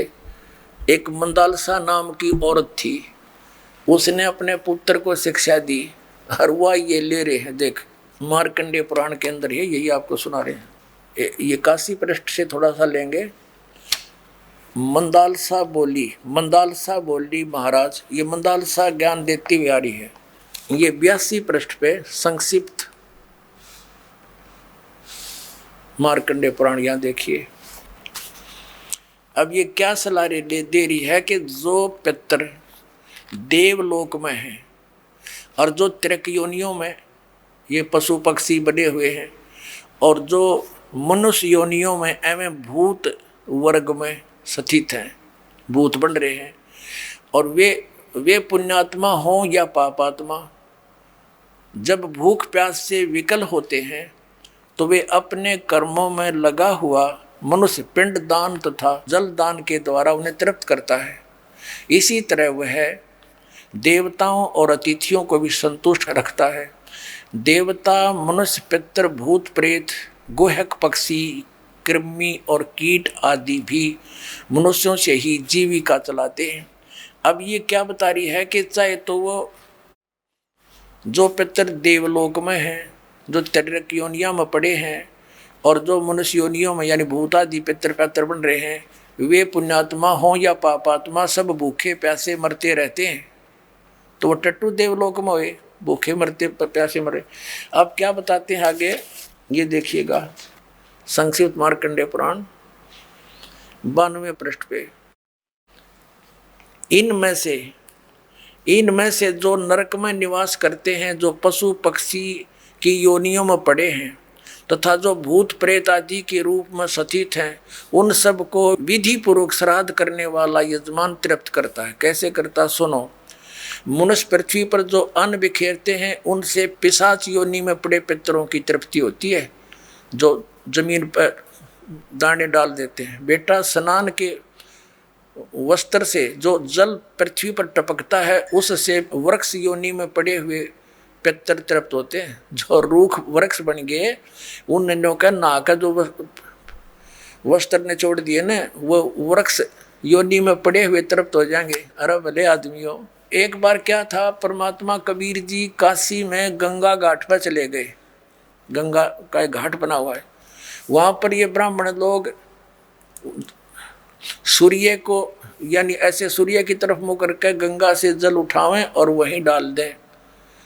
कबीर साहब बढ़कर उसमें गंगा में घुटनों पानी में और ऐसे नौकरन लगे, गंगा के जल को पटरी पर फेंक रहे पूरी स्पीड तक। अब वो सारे पंडित जी अपना काम छोड़ के कबीर साहब की ओर देखने लगे, कहने लगे, वो कबीर ये क्या कर रहा तू? कबीर जी बोले, आप क्या कर रहे हो? मैंने ना पूछा, तुम क्यों पूछ रहे हो मेरे से? पहले आप बताओ आप क्या कर रहे हो? कि हम अपने पितरों को स्वर्ग में जल भेज रहे हैं। ये हम यहाँ जल डाल रहे हैं ना, ऐसे मंत्र बोलकर, ऐसे सूर्य की तरफ मुकर के, ये वहाँ स्वर्ग में हमारे भूखे प्यासे पितरों को जल प्राप्त होगा। परमात्मा बोला, मैंने एक बगीची लगा रखी अपनी झोपड़ी के आगे, और मैं उस झोपड़ी को उस बगीची को सींच रहा हूँ। फिर मंड के करड़े हो गए। तो वो कहने लगे, रे भोले आदमी, इतनी दूर कैसे जाएगा जल? ये तो यहीं पड़ा है। वो तेरी झोपड़ी के आगे बगीची जो छोटी सी लगा रखी, वो कैसे सिंचाई होगी इससे? कि 1 लाखों किलोमीटर दूर, मील दूर तुम्हारे पितरों को स्वर्ग में ये पानी मिल सकता है, तो ये 2 किलोमीटर पर क्या दिक्कत आएगी इसको? तो उनकी चौंध टूट गई। पंडित जिया ने फिर अपना गलती स्वीकार की, मालिक की शरण ग्रहण करी। अपने आत्माओं, वही यहाँ ये सिस्टम है। देखो अब देखो इनके आगे फिर मार्कंडेय पुराण हम पढ़ रहे हैं 92 पृष्ठ पे 92 पे। उससे वृक्ष योनि में पड़े हुए पितर तृप्त होते हैं। अच्छा वृक्ष तो है इतना बड़ा और पानी निचोड़ा कपड़े का उड़ा गंगा के किनारे, बताओ वृक्ष कैसे तृप्त होगा? उसमें तो बाल्टी भर गिरनी पड़ेगी। तो किसी मूर्ख बना रखे हैं देखो। और नहाने पर अपने शरीर से जो जल के कण इस पृथ्वी पर गिरते हैं उनसे उन पितरों की तृप्ति होती है जो देव भाव को प्राप्त हो रहे हैं। देखो इनकी अकल। कहते हैं नहाने के बाद जो छींटे छाटे पृथ्वी पर पड़ते हैं ना, वो जो देवता बन गए उन पितरों की तृप्ति होती है। वो टट्टू देवता बन गए जब इसे पानी तो छकेंगे उड़ा हुआ है। तरह अकल बना मार रखी मारी। देखो देखो नहाने पर अपने शरीर से जल के कण इस पृथ्वी पर गिरते हैं ना, उनसे उन पितरों की तृप्ति होती है जो देव भाव को प्राप्त हुए हैं, जो देवता बन रहे हैं। और पिंडों के उठाने से वो पिंड भरवाते हैं, अन्न के कण पृथ्वी पर गिरते हैं ना, उनसे पशु पक्षी योनियों में पड़े हुए पितरों की तृप्ति होती है। बता वो पशु योनि में कितना भैंस बन कर खड़ी होगी, उनकी वह माई या दादी ताई काकी हैं, और उड़ा वह कण गिरे पृथ्वी पर कीता है। वह भैंस तो उड़े एक टोकरा भूस खावा डेली, एक कण ते क्यों कर छिकेगी वह है तेरा कैसे भाई। देखिए से मूर्ख बना रखा। कुल में बालक जो श्राद्ध कर्म योग्य होकर संस्कार से वंचित रह गए, यानी बचपन में मर गए, श्राद्ध करे नहीं, तो वे बिखरे हुए अन्न और समार्जन के जल को ग्रहण करते हैं। ब्राह्मण लोग भोजन करने के बाद हाथ मुंह धोते हैं और चरणों का प्रक्षालन करते हैं, तो उस जल से भी अनन्य पितरों की तृप्ति होती है। बेटा उत्तम विधि से श्राद्ध करने वाले पुरुषों के अन्य पितर यदि दूसरी योनियों में चले गए हों तो भी श्राद्ध से उन्हें बड़ी तृप्ति होती है। अनन्य उपार्जित धन से जो श्राद्ध किया जाता है उससे चंडाल आदि योनि में पड़े पितर तृप्त होते हैं। अब जो भूत प्रेत पितर कितने वृक्ष बन गए, कोई भैंस बना खड़ा है, कितने कोई काटड़ा बन रहा है, इनों के वो भी तृप्त होंगे। वो थोड़े छक्के दो दड़ी खाओ एक कब जब पेट भरे। एक बार आदरणीय गरीबदास साहिब जी गांव छुड़ानी में हुए, जिनको परमात्मा मिले थे और सचखंड ले जाकर वापस छोड़ा था, उन्होंने फिर ये ज्ञान दिया। एक उनका शिष्य था किसान, और वो गरीबदास साहिब जी के पास बहुत समय बैठता था, प्रतिदिन सत्संग सुनता था, दिन में विचार सुनते रहते थे, बैठ जाते थे। तो वो एक दिन नहीं आया। गरीबदास जी ने पूछा भाई कल क्यों नहीं आया? अगले दिन जब वो पहुंचा उसने बताया कि महाराज जी कल मेरी माँ का श्राद्ध था, हमारे पंडित जी आए थे, उन्होंने श्राद्ध निकाला, उसमें सारा दिन बिजी रहा मैं। कहा अच्छा भाई। फिर कहने लगा जी कल भी नहीं आन पाऊंगा मैं। गरीबदास जी ने पूछा कल क्या बात है? कि कल मेरे पिताजी का श्राद्ध है। अच्छा। परमात्मा पहले भी बहुत समझाते थे गरीबदास साहिब जी, लेकिन हमारी बुद्धि इतना काम नहीं करती, हम संसार के व्यवहार को घड़ा में तो देते हैं। तो गरीबदास जी ने कहा भी एक काम करना बेटा, जब तेरे पिता का श्राद्ध निकाल ले तुम्हारे वो ब्राह्मण जी, उसके बाद 2 व्यक्तियों का खाना ले आना यहाँ पर। अब उस व्यक्ति ने सोचा गुरुजी अपने लिए मंगाते होंगे। जब उनके गुरुजी ने सारा काम कर लिया, तैयारी उसने सब लगा दिया, भोग भाग कौवे काव्य छका दिए, तो बाद में बचे हुए 2 मनुष्यों का खाना लेकर के वो गरीबदास जी के मकान में आ गया। गरीबदास जी भी गृहस्थी थे, बाल बच्चेदार थे, किसान थे, लेकिन परमात्मा से परिचित हो चुके थे, तत्व ज्ञान से परिचित थे। उनका खेत था, उस भगत का ही खेत था, उसमें एक जोड़ी थी, छोटा सा तालाब जिसको लेट बोले, और वो व्यक्ति लेकर आ गया 2 मनुष्यों का भोजन। गरीबदास जी कहने लगे आजा मेरे पीछे पीछे। अब उस व्यक्ति ने सोचा खेतों में कोई साधु संत आए होंगे, इनसे मिलने आते रहते हैं। वहां जाकर उस लेट से, उस जोहड़ से 1 किलोमीटर दूर उस खेतों में जो तालाब होते थे छोटे छोटे, पशुओं के पानी के लिए उसमें स्टोर कर लेते थे जल, तो उसके चारों तरफ झुंड खड़े हो जाते थे, झाड़ बोझड़े कांटेदार झाड़ियों के गुच्छे से बन जाते थे। उससे 1-200 फुट दूरी पर बैठ के गरीबदास जी भी वो लड़का व्यक्ति बैठा लिया और वहाँ कहा, आवाज़ लगाई उसकी माता और पिता का नाम लेकर, और उनसे कहा कि आ जाओ, तुम्हारा पुत्र भोजन ले आए। उसमें से एक गीदड़ और गीदड़ी निकल कर आए और वहाँ आकर खड़े हो गए और लीला थी गरीबदास साहिब जी की, और कहा, बेटा ये तेरी माँ, ये तेरा बाबू, ये तेरा पिताजी, इन्हें खिला भोजन। वो दर दिया खोल कर उसने। अब वो छक गए दोनों, 1 मिनट खा गए फटाफट और खा कर भाग गए। अब गरीबदास जी बोले कि तुम्हारे गुरुजी क्या कह रहे थे कि 1 दिन के भोजन खिलाने से और 1 वर्ष तक तुम्हारे पिताजी पितर जो जिस भी योनि में है वो तृप्त रहेंगे। अखा जी ऐसे कह रहे थे, ये दोनों भूखे मरे थे, देख खा गए सारे ने, और भोगते ला के आए हो तुम्हें। अखा जी उस दिन पीछे कान पकड़ दिया कि जी बाढ़ में जाओ, या ये तो बकवाद है सारी। तो छोड़ दी सारी वो लोकवेद और दंत कथा, मनमाना आचरण उस प्यारी आत्मा ने।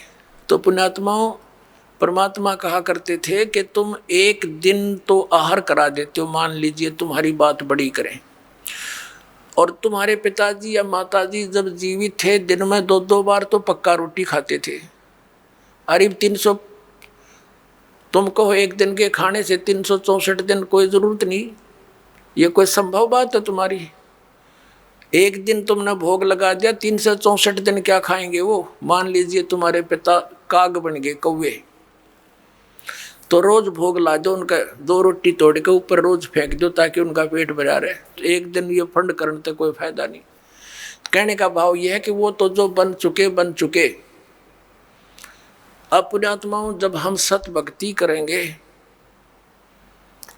और इस साधना के करने से आपके जो पितृ भूत प्रेत आदि बने हुए हैं, और चाहे वो किसी योनि में है ये पितृ वाली सिस्टम में, तो उनकी भी मोक्ष हो जाएगा आपकी भक्ति करने से।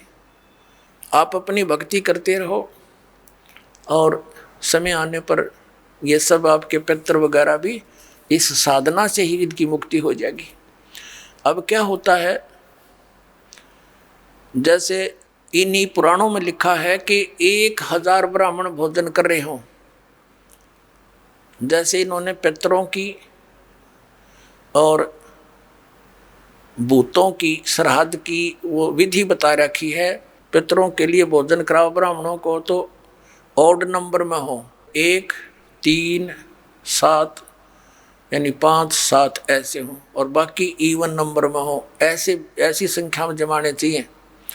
और विष्णु पुराण में लिखा है कि 1000 ब्राह्मण जिमते हों, भोजन कर रहे हों, और उनके सामने एक योगी माने भगत, सच्चा भगत, सत्साधक, सत साधना करने वाला परम अक्षर परमात्मा का जो साधक है वो वास्तव में भगत योगी होता है। योगी का अर्थ ये नहीं ये पेट का पानी हला के दिखा दे और आसन उसन कर रहा हो ना, ये योगी नहीं। ये तो एक वो है अपनी, समझ लो ये प्राकृतिक चिकित्सक कह सकते हैं, वो योगी है। योगी का अर्थ होता है भक्त, परमात्मा से मिलने की जो कोशिश कर रहा है वो योगी है, भक्त यानी सच्चा साधक। ये देखिएगा श्री विष्णु पुराण, इसके अनुवादक हैं मुनीलाल गुप्त, ये गीता प्रेस गोरखपुर से प्रकाशित है। ये है अध्याय 16 और 3 अंश और पृष्ठ नंबर 213 पर। यहाँ पर लिखा है, हे राजन, श्राद्ध करने वाले पुरुष से विश्व देवगण, पितृगण, मातामह और कुटुंबी जन सभी संतुष्ट रहते हैं। हे भूपाल, पितृगण का आधार चंद्रमा है और चंद्रमा का आधार योग है, भक्ति, और इसलिए श्राद्ध में योगी जन को नियुक्त करना अति उत्तम है, यानी सत साधक को। हे राजन, यदि श्राद्ध भोजी एक सहस यानी 1000 ब्राह्मणों के सम्मुख एक योगी भी हो तो वह यजमान के सहित उन सब का उद्धार कर देता है, यानी ब्राह्मणों का भी और उनका यजमान का भी, सबका उद्धार कर देता है। पितरों की तो बात छोड़े। अब पुण्यात्माओं, यहाँ पर आप सब योगी हैं और जो भक्त आपके यहाँ दान करता है वो आपको जमा रहा है, तो आपके पितरों का तो वही उद्धार हो जाएगा। ये सत्कर मान लियो। ये इतना गजब का मार्ग है। जो सत्य है वो तो इन्होंने ग्रहण की नहीं, इन्होंने असत्य ग्रहण कर ली। पुण्यात्माओं, जैसे वेद आपने रुचि ऋषि की कथा में देख लिया मार्कंडेय पुराण में कि वेद में इसको अविद्या कहा है, कर्म कांड को। और पितर भी मानते हैं क्योंकि वह भी ब्राह्मण थे, ऋषि थे। अरे वो नो कहे हमारी दुर्गति हो जाएगी, जय दूसरा आदमी निकालेगा।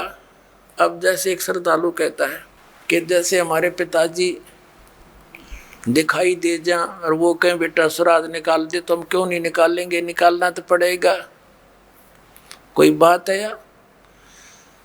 अपनात्माओं, उसका तरीका है। जैसे किसी का बालक और कुएं में गिर गया, उसका वो तो चिल्ला रहा है डूब गया डूब गया, उसका क्या इलाज है? गिल्ले डूब जा, डांक मार दे, छलांग लगा दे, वो भी मरे गिल्ले। उसकी विधि है उसको भी बचाने की। पहले रस्सी बांधे एक ऊपर मजबूत सी, उसको नीचे डालो, उसको पकड़ कर जार, उसने भी काट के लिया। तो ये पितर दिखाई दे जा ऐसे कोई है तो उसका गेल नहीं डूबे, उस श्राद्ध न नहीं करे, वो तो कुएं में छलांग लगाने वाली बात होगी, गिल्ले मर गया। उसके लिए ये रस्सा है जो दास आपको देगा। ये सत भक्ति करो, इस तरह ये दान धर्म करो, और उन पितरा का भी सब कहेंगे उद्धार अपने आप होता चलेगा। ये आपने पढ़ भी लिया, क्योंकि सत साधक ये भक्त हैं। या लाखों योगी जी में एक महीने के अंदर आकर के हैं, और फिर वो एक कह के जमान में इतना लाभ बता रहे। तो ये तत्व ज्ञान और शास्त्र अनुकूल साधना, इससे आपका भी कल्याण और आपके पितरों का भी। अब जैसे आप जी ने अभी सुना कि वेद में इसको मूर्खा की साधना बताई है, तो बिल्कुल ठीक है। तो वेद क्या है? ये परमात्मा का विधान है, ये परमात्मा का आदेश है। और जो हमारे पुराणों में जो लिखा है वो पितरों का या ब्रह्मा जी का या किसी जैसे मंदालसा या कौन थी बता, इससे की बात ने साची मान ली, सब ने इसी तरह करने लगे। और या किसी अन्य ऋषि का दिया हुआ आदेश है, इसका पालन हमने नहीं करना। जैसे एक समय एक व्यक्ति की दोस्ती दरोगा से थी, थानेदार से, SHO से, और उस व्यक्ति का जो साथी था पड़ोसी उसको बहुत दुखी कर रहा था। उसने अपने मित्र दरोगा जी से कहा कि भाई दरोगा जी, ऐसे ऐसे मेरा पड़ोस में है, साथ वाला मकान में, बहुत परेशान करता है, सारा कुछ कह लिया, पंचायत भी कर ली, नहीं मान रहा, क्या करूं?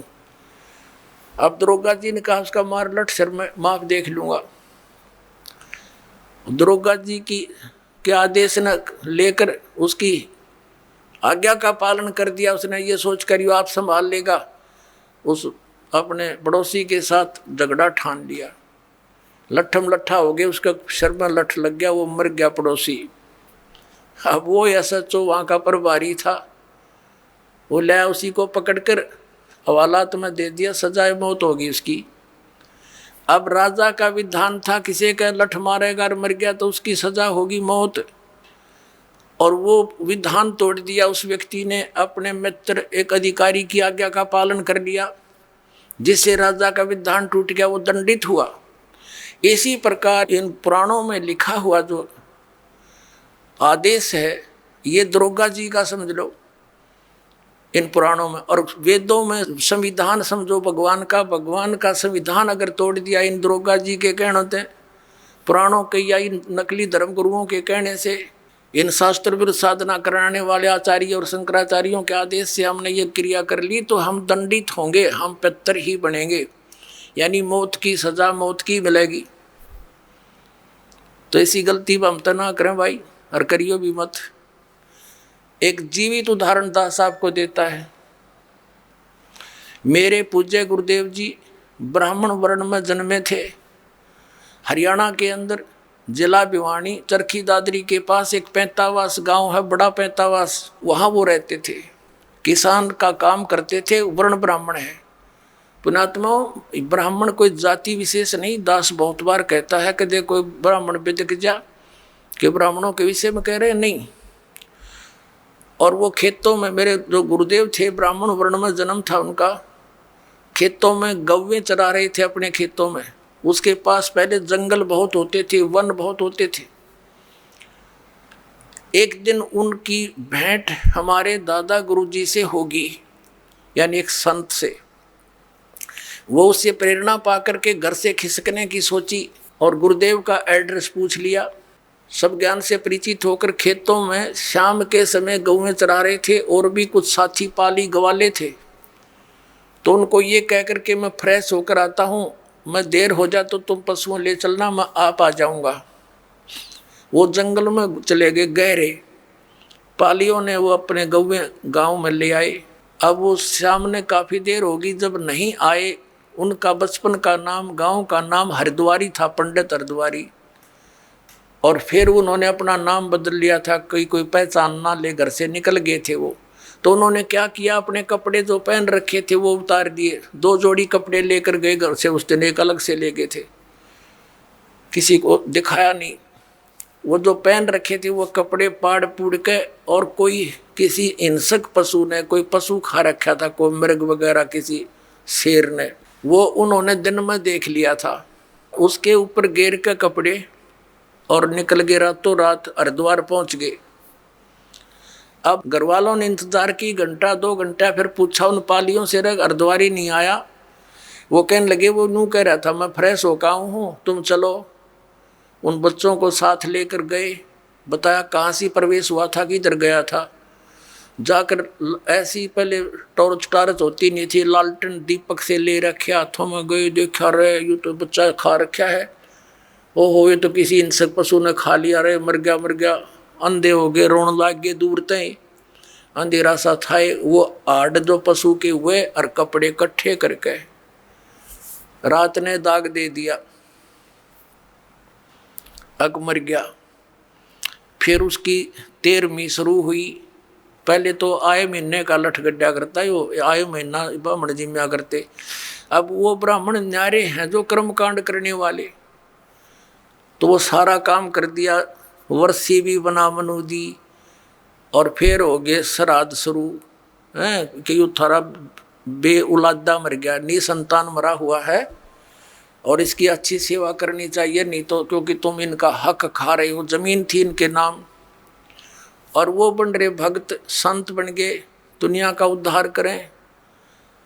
एक बार जब मेरे पूज्य गुरुदेव जी 105-6 वर्ष के हो गए, सतलोक जाने की तैयारी हुई। तलवंडी भाई, फिरोजपुर जिला पंजाब में उनका आश्रम, एक इसमें खन्ना के अंदर था, एक मोघा के अंदर था, एक नजफगढ़ आश्रम था। तो तलवंडी भाई वो ज़्यादा रहते थे, तो वहाँ से दास को उस समय आदेश दे रखा था नाम देने का। बहुत से शिष्य भी उनकी प्रेजेंस में दास के हो गए थे। 2 बच्चों की सेवा लगा रखी थी, उनकी सेवा में छोड़ रखे थे। तो उनका संदेशा आया कि गुरुजी यहाँ 45 आ चुके हैं। तो दास भी पहुँच गया 3-4 भक्तों को लेकर गाड़ी से। वहाँ देखा वो गुरुजी बैठे, प्रणाम हुआ। फिर उनकी एक भाभी जी थी, वो 92 वर्ष की हो रही थी, 92 ईयर ओल्ड थी। उससे बातचीत हुई। हमने उनसे पूछा कि माता जी, जब हमारे गुरुदेव यहाँ से चले गए तुमने क्या सोचा पीछे थे?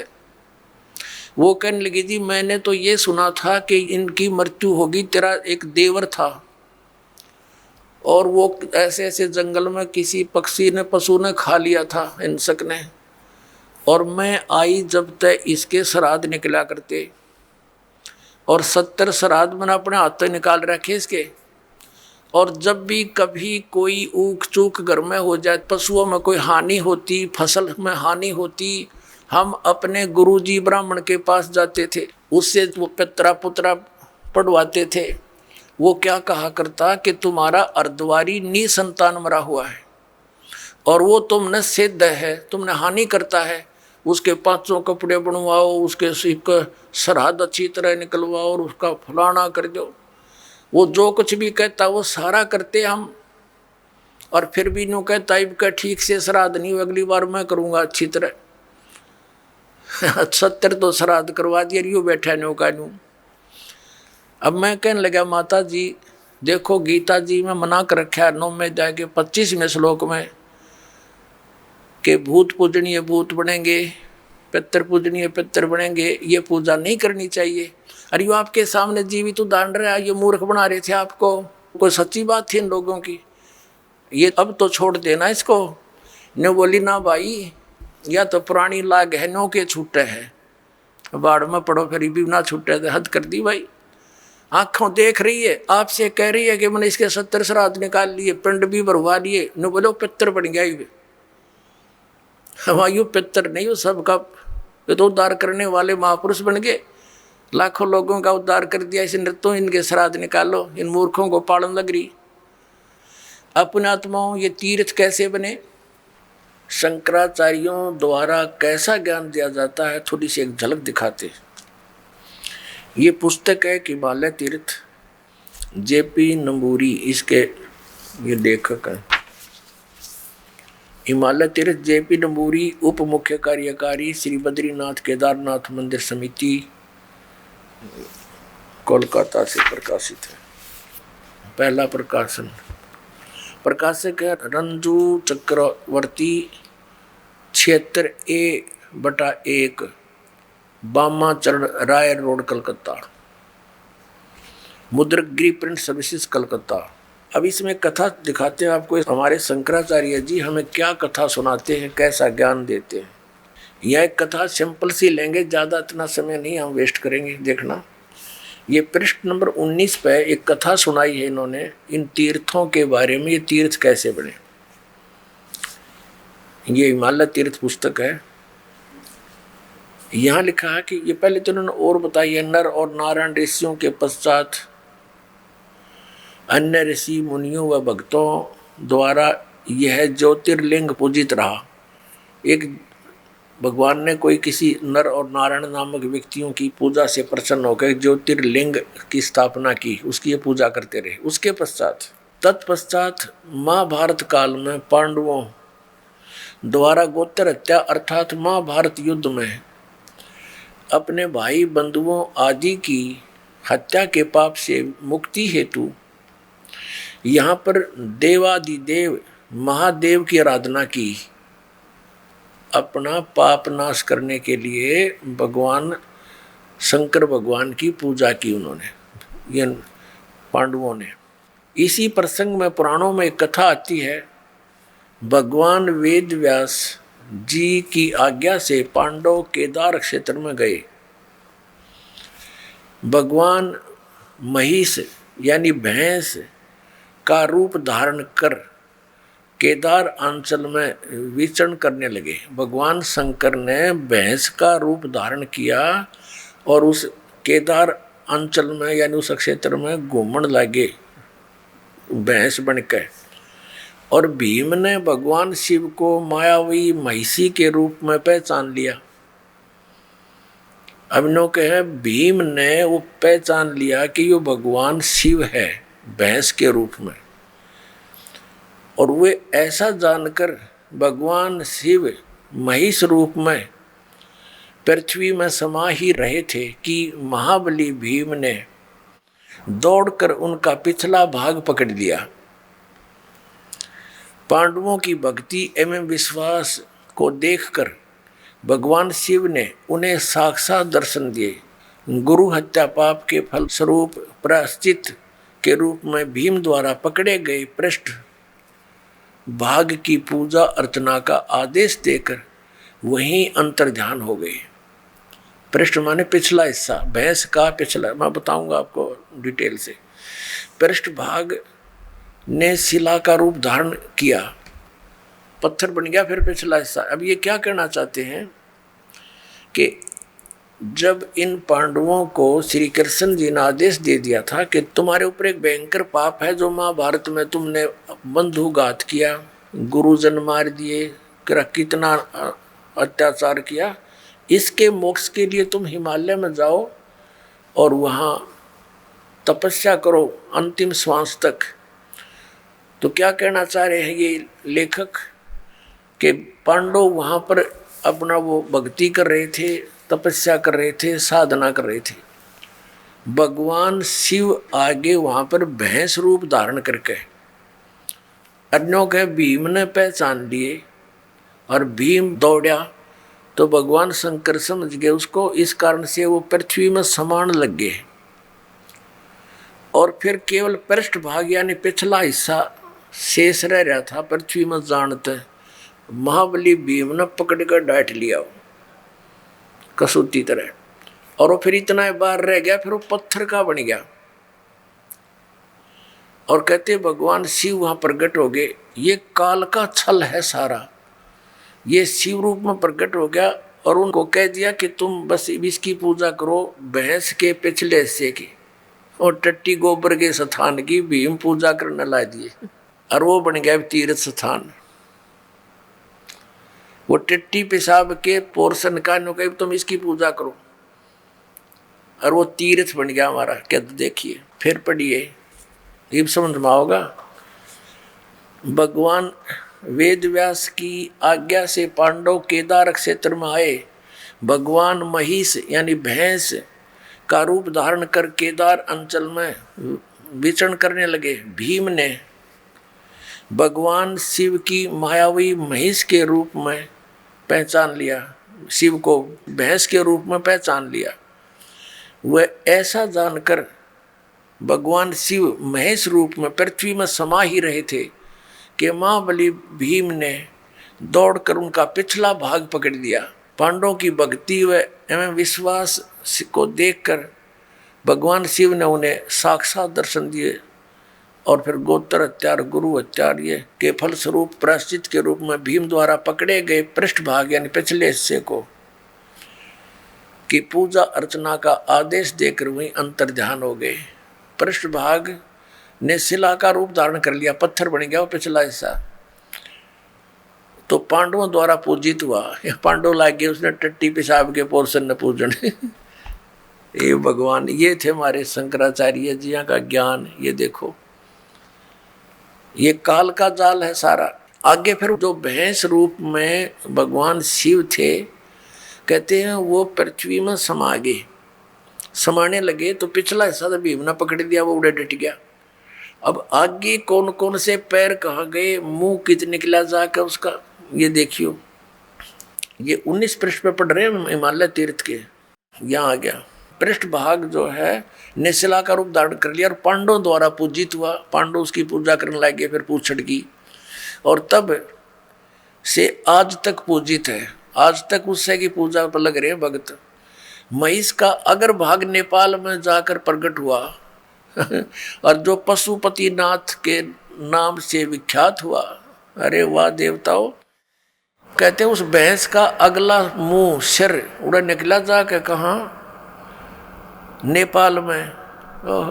महेश का अगर भाग यानी अगला हिस्सा मुंह सिर नेपाल में जाकर प्रकट हुआ, जो पशुपति नाथ के नाम से विख्यात हुआ। अब वहाँ पशुपति नाथ के नाम से मंदिर बन गया, लोग वहाँ पूजन लगे। ये इन हमारे शंकराचार्यों द्वारा दिया गए ज्ञान पर आधारित पुण्यात्मा वो साधना कर रहे हैं। महिष के अन्य 4 भाग कर्म से तुंगनाथ में बाहु, रुद्रनाथ में मुख, मद महेश्वर में नाभि और कल्पेश्वर में जटा। इस प्रकार केदारनाथ को छोड़कर महेश रूपी भगवान शंकर के अन्य 4 भाग केदार क्षेत्र में प्रतिष्ठित हुए। केदारनाथ सहित ये स्थान पंच केदार नाम से विख्यात है।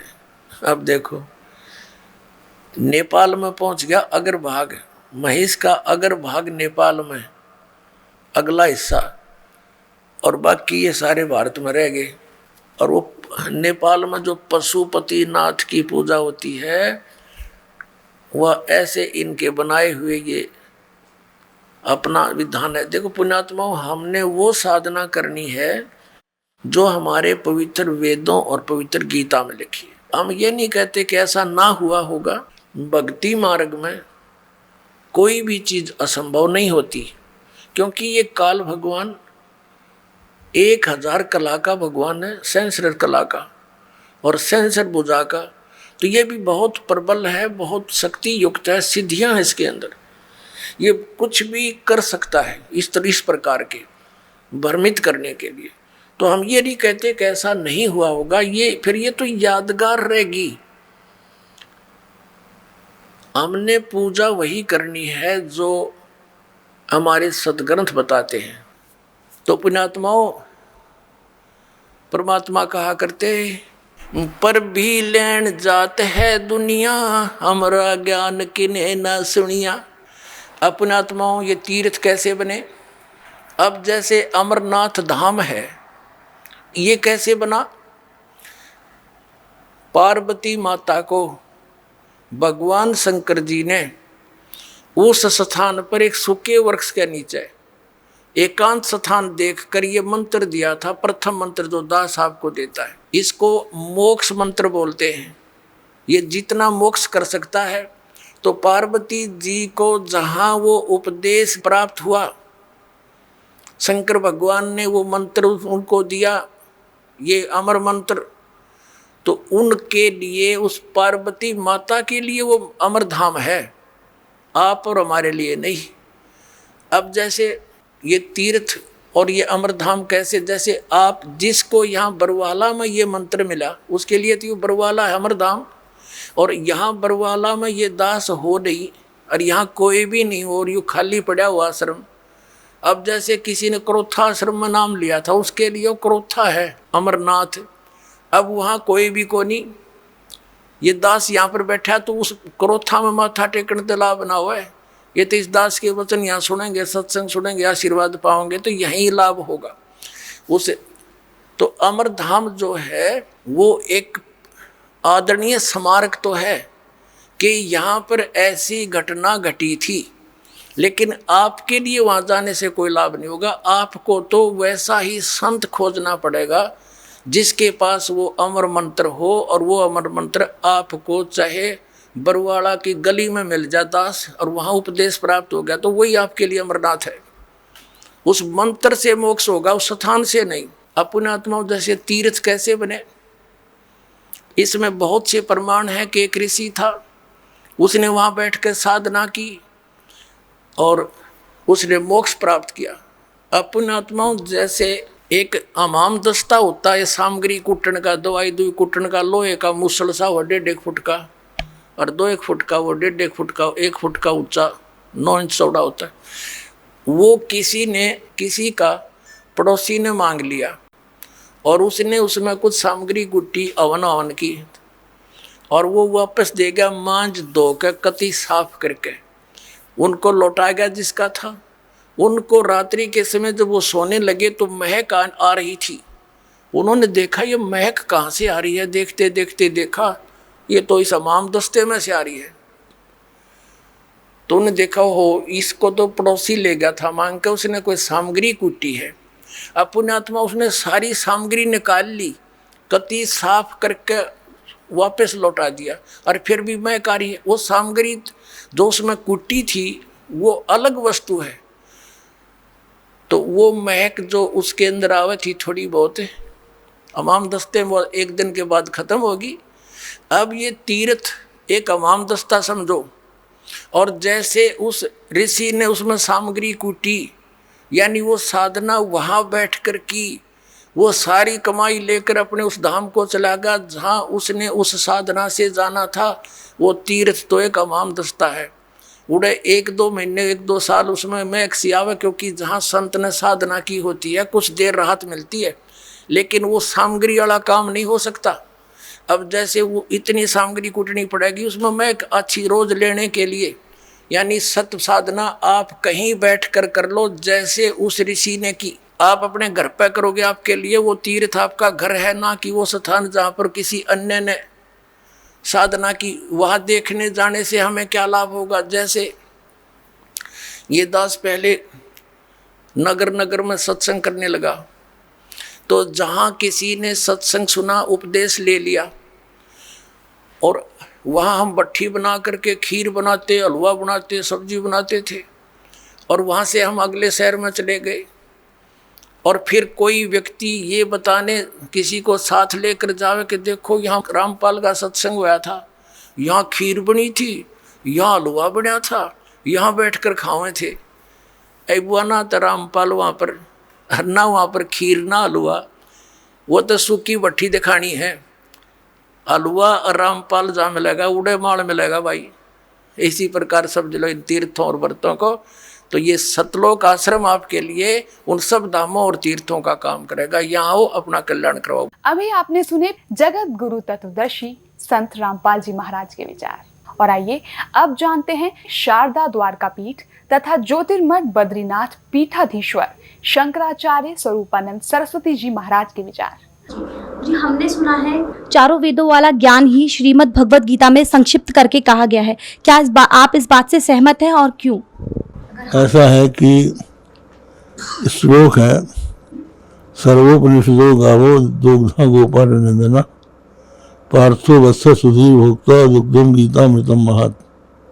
समस्त उपनिषद गऊ है और उनको दोहने वाले भगवान श्री कृष्ण है, अर्जुन बछड़ा है और गीता अमृत दूध है। महाराज जी, मेरा अगला सवाल ये है कि गीता ज्ञान दाता गीता अध्याय 18 श्लोक 62 में अपने से किसी अन्य परमेश्वर की शरण में जाने को कह रहा है, वो परमेश्वर कौन है? कहाँ पर क्या कहा है? गीता ज्ञान दाता गीता अध्याय 18 श्लोक 62 में। अच्छा, 18 में। तो ये है कि ईश्वर सर्वभूतानाम, श्लोक बोल देते हैं, हृदय सेर्जुन तिष्ठति ब्राह्मण सर्वभूतानाम हृदय सेर्जुन तिष्ठति तमेव शरणं गच्छ सर्वभावेन भारत तत्प्रसादात् परम शांतिम स्थानम प्राप्स्यसि शाश्वतम। इस श्लोक का आप उल्लेख कर रही हैं। इसका अर्थ यह है कि ईश्वर सब प्राणियों के हृदय देश में रहता है और उनको उनके कर्मानुसार भ्रमाता है। उस परमात्मा की सर्वभाव से आप शरण में जाइए, उसके प्रसाद से आपको परम शांति और शाश्वत स्थान प्राप्त होगा। ये कहने पर अर्जुन को संतोष नहीं हुआ, तो अर्जुन को भगवान ने बताया कि वो मैं ही हूँ। सर्वधर्मान परित्यज्य मामेकं शरणं व्रज। जी, श्रीमद् भागवत गीता 18 श्लोक 66 में व्रज शब्द है। इसका अर्थ जाना, प्रस्थान करना है, परंतु सर्व अनुवाद कर्ताओं ने व्रज का अर्थ आना किया है। कृपया इसे स्पष्ट करें। ऐसा है, ब्रज घतौ धातु है, तो ब्रज घतौ धातु के इसमें आता है गति अर्थक है। ये गति के 4 अर्थ होते हैं, गति गमन, गति ज्ञान, गति मोक्ष, गति प्राप्ति।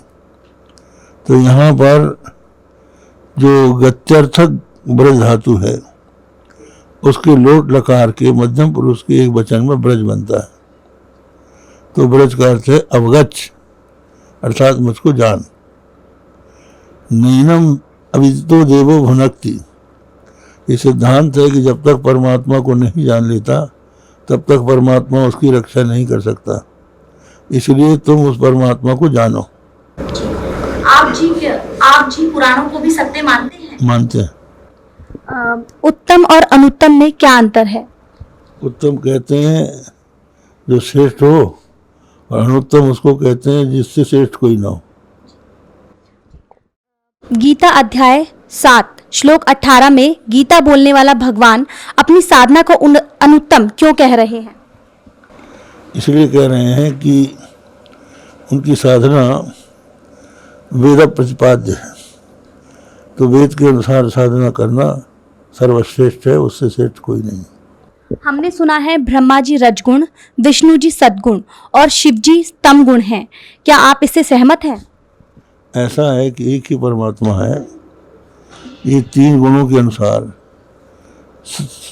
रजोगुण को लेकर ब्रह्मा बन जाते हैं, सतगुण को लेकर विष्णु बन जाते हैं और संहार के लिए तमोगुण लेकर शिव बन जाते हैं। अभी आपने सुने शारदा द्वारकापीठ तथा ज्योतिर्मठ बद्रीनाथ पीठाधीश्वर शंकराचार्य स्वरूपानंद सरस्वती जी महाराज के विचार। और आइए अब जानते हैं पुरी पीठाधीश्वर शंकराचार्य स्वामी श्री निश्चलानंद सरस्वती जी महाराज के विचार। तो शंकराचार्य जी, हमने सुना है कि चारों वेद वाला ज्ञान ही श्रीमद् भगवत गीता में संक्षिप्त करके कहा गया है, क्या आप सहमत हैं? तो महाभारत में ही लिखा है, सर्वोपनिषदो गावो दुग्धा गोपाल नंदना। वेदों का तात्पर्य, वेदों का जो शिरोभाग उपनिषद है उसमें सन्निहित है। उपनिषदों का मंथन करके श्रीमद् भगवत गीता की अभिव्यक्ति हुई है। तो शंकराचार्य जी गीता ज्ञानदाता गीता अध्याय 18 श्लोक 62 में अपने से अन्य किस परमेश्वर की शरण में जाने को कह रहे हैं? अंतर्यामी के लिए शरणागति स्वीकार करने की बात कही गई। उन्होंने कहा, भगवान श्री कृष्ण ने, तमेव शरणम गच्छ सर्वभावेन भारत। इसका अर्थ क्या होता है? जो अंतर्यामी परमात्मा हैं, सबके नियामक हैं, प्रेरक हैं, हमारे आपके हृदय में भी जो विद्यमान हैं।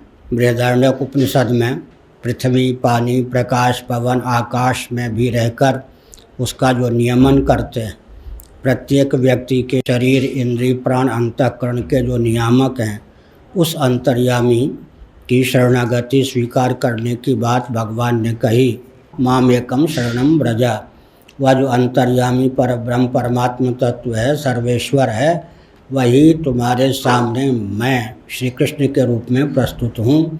तो अपने से पृथक के प्रति नहीं भेजा, जिस अंतर्यामी के प्रति अर्जुन को कहा कि प्रपन्न हो जाओ, शरणागति हो प्राप्त करो। अंत में कहा कि उस अंतर्यामी का मूर्त रूप श्री कृष्ण में तुम्हारे सम्मुख हूँ। माम एकम शरणम व्रजा भी कहा। उस अंतर्यामी का और श्री कृष्ण ने अपना एकत्व भी स्थापित किया है। श्रीमद् भगवत गीता अध्याय 18 श्लोक 66 में व्रज शब्द है। इसका अर्थ जाना, प्रस्थान करना है, परंतु सर्व अनुवादकर्ताओं ने व्रज का अर्थ आना किया है। कृपया स्पष्ट करने का प्रयत्न करें। प्रश्न जिन्होंने बनाया है उन्होंने अपने स्तर से बताया कि सभी अनुवाद करने वालों ने ज्ञान के अतिरिक्त अर्थ किया है। ऐसी बात नहीं है। व्रज का अर्थ अवगच्छ, निश्चिन्ह भी होता है, जैसा कि प्रश्नकर्ता ने बताया। तो भगवत पाद शंकराचार्य जैसे मनीषियों ने, धर्म सम्राट स्वामी करपात्री जी महान भाव जैसे मनीषियों ने उसका अर्थ यही किया है कि जैसे जल तरंग अपने को जल रूप समझ ले, घटाकाश अपने आप को महाकाश रूप समझ ले, और जैसे जलचंद्र अपने आप को नवचंद्र समझ ले, उसी प्रकार तुम देहेंद्रिय प्राणांतकरण के अनुरूप अपनी आत्ममान्यता का परित्याग करके ब्रह्मानुरूप अपने आप को समझो, जानो, निश्चिन्ह, अवगच्छ। यह अर्थ भी टीकाकारों ने किया है। भगवत पाद शंकराचार्य और उनके अनुगत महानुभावों ने इसी प्रकार का उपदेश किया है। लेकिन जो श्री वैष्णवाचार्य इत्यादि हैं, उन्होंने अपने स्तर से, अपने प्रस्थान के अनुसार उस प्रकार का भी अर्थ किया है जिसका चित्रण प्रश्नकर्ता ने किया है। तो शंकराचार्य जी, उत्तम और अनुत्तम में क्या अंतर है? अच्छा, यह गीता में आया है अनुत्तम, मतलब जिसके समान और कोई उत्तम ना हो, उत्कर्ष, उत्कृष्ट का अर्थ होता है। तो शंकराचार्य जी गीता के अध्याय 7 में और श्लोक 18 में गीता बोलने वाले श्री भगवान अपनी साधना को अनुत्तम क्यों कह रहे हैं? अनुत्तम का अर्थ होता है सर्वोत्तम, सर्वोत्कृष्ट। अनुत्तम का अर्थ उत्तम रहित, हीन वहाँ पर नहीं है। वो व्याकरण की दृष्टि से उसका अर्थ मैंने बता दिया। शंकराचार्य जी, हमने सुना है कि ब्रह्मा जी रजोगुण है, विष्णु जी सतगुण और शिव जी तमोगुण है। क्या आप इससे सहमत हैं? तमोगुण, रजोगुण, सतगुण जड़ होता है। क्या ब्रह्मा विष्णु महेश जड़ हैं? आपने गलत सुना है। जिसने प्रश्न तैयार किया उसको जानकारी बहुत अधूरी है। वस्तुस्थिति यह है कि रजोगुण के नियामक ब्रह्मा जी और तमोगुण के नियामक शिव हैं। और सत्व गुण के नियामक विष्णु हैं। ये तीनों नियामक होने के कारण गुण से अतीत गुणातीत हैं, तत्वतः निर्गुण निराकार। ये तीनों न रजोगुणी हैं, न तमोगुणी हैं, न सात्विक हैं। ये तो तीनों इन गुणों से अतीत हैं, गुणों के नियामक हैं। इसीलिए सत्वम रजस्तम इति गुणाः प्रकृति संभवा निबधनन्ति महाबाहो देहे देहिनम अव्ययम। ये तीनों गुण बंधन में हेतु हैं।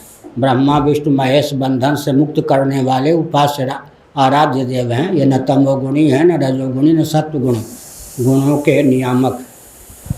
अभी आपने सुने आदरणीय पुरी पीठाधीश्वर शंकराचार्य स्वामी श्री निश्चलानंद सरस्वती जी महाराज के विचार। और आइए अब जानते हैं आदरणीय श्री माधवाचार्य महाराज जी के विचार। हमने सुना है कि चारों वेद वाला ज्ञान ही श्रीमद् भागवत गीता में संक्षिप्त करके कहा गया है। हाँ, सबका साथ साथ कहा गया है वहाँ, सभी चारों वेदों में साथ कहा गया। गीता ज्ञान दाता तथा गीता अध्याय 18 श्लोक 62 में अपने से अन्य किस परमेश्वर की शरण में जाने को कह रहा है। तो अपने से अन्य ही होता है। वहाँ जो उपासना में जहाँ देवता की उपासना होती है वो अपने से अन्य होता है, तो उसके उनके शरण में जाने की बात ठीक तो है। क्या आप जी पुराणों को सत्य मानते हैं? सत्य ही है, पुराण नहीं होता, वेदों का अर्थ नहीं लगता, पुराण सबका सत्य है। उत्तम और अनुत्तम में क्या अंतर है, क्या अंतर लगता है आपको? जो उत्तम है जो श्रेष्ठ है, अनुत्तम जो उससे कम है वो अनुत्तम। गीता जी अध्याय 7 श्लोक 18 में गीता बोलने वाला भगवान अपनी साधना को अनुत्तम क्यों कह रहा है? अपने साधना को अनुत्तम तो नहीं कहा, साधना को अनुत्तम नहीं कहा गया, संत उत्तम ही है। हमने सुना है कि ब्रह्मा जी रजगुण हैं, विष्णु जी सद्गुण हैं और शिव जी तमगुण हैं। क्या आप इससे सहमत हैं? ऐसा है, रजोगुण तमोगुण सतोगुण ये तीनों देवता एक रजोगुण की सृष्टि करते हैं ब्रह्मा जी, और पालन करते हैं भगवान विष्णु को सतोगुण, और श्रृंगार करते हैं भगवान रुद्र वो तमोगुण। अभी आपने सुने आदरणीय श्री माधवाचार्य महाराज के विचार। और आइए अब जानते हैं श्रृंगेरी पीठाधीश्वर श्री भारती तीर्थ जी महाराज के विचार। हमने सुना है कि चारों वेदों वाला ज्ञान ही श्री भगवत गीता में संक्षिप्त करके कहा गया है। क्या आप इससे सहमत हैं? हाँ ठीक, गीता तो उपनिषदों का सारभूत है। क्या आप पुराणों को भी सत्य मानते हैं? नहीं, पुराण सत्य है। पुराण को हम कैसा असत्य माने? हमारे लिए पुराण सत्य ही है। उत्तम और अनुत्तम में क्या अंतर है?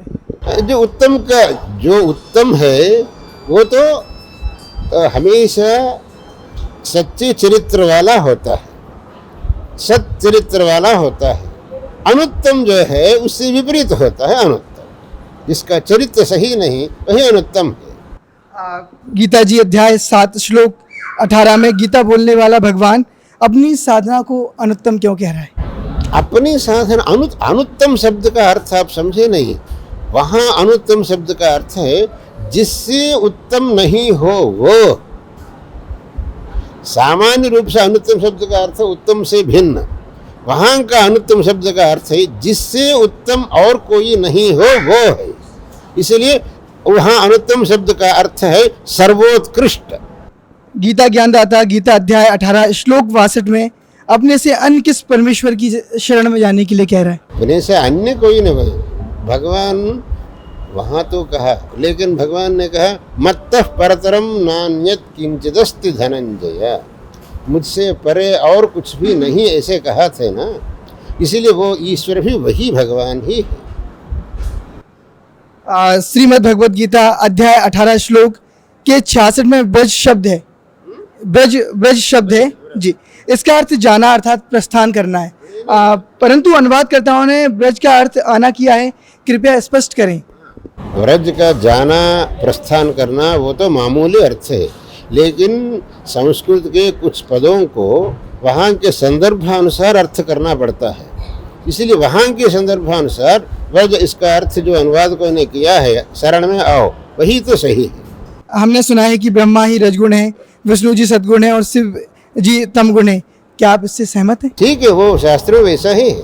अभी आपने सुने पवित्र हिंदू धर्म के आदरणीय सर्वशीर्ष शंकराचार्य के विचार, और आइए अब जानते हैं जगत गुरु तत्वदर्शी संत रामपाल जी महाराज के विचार।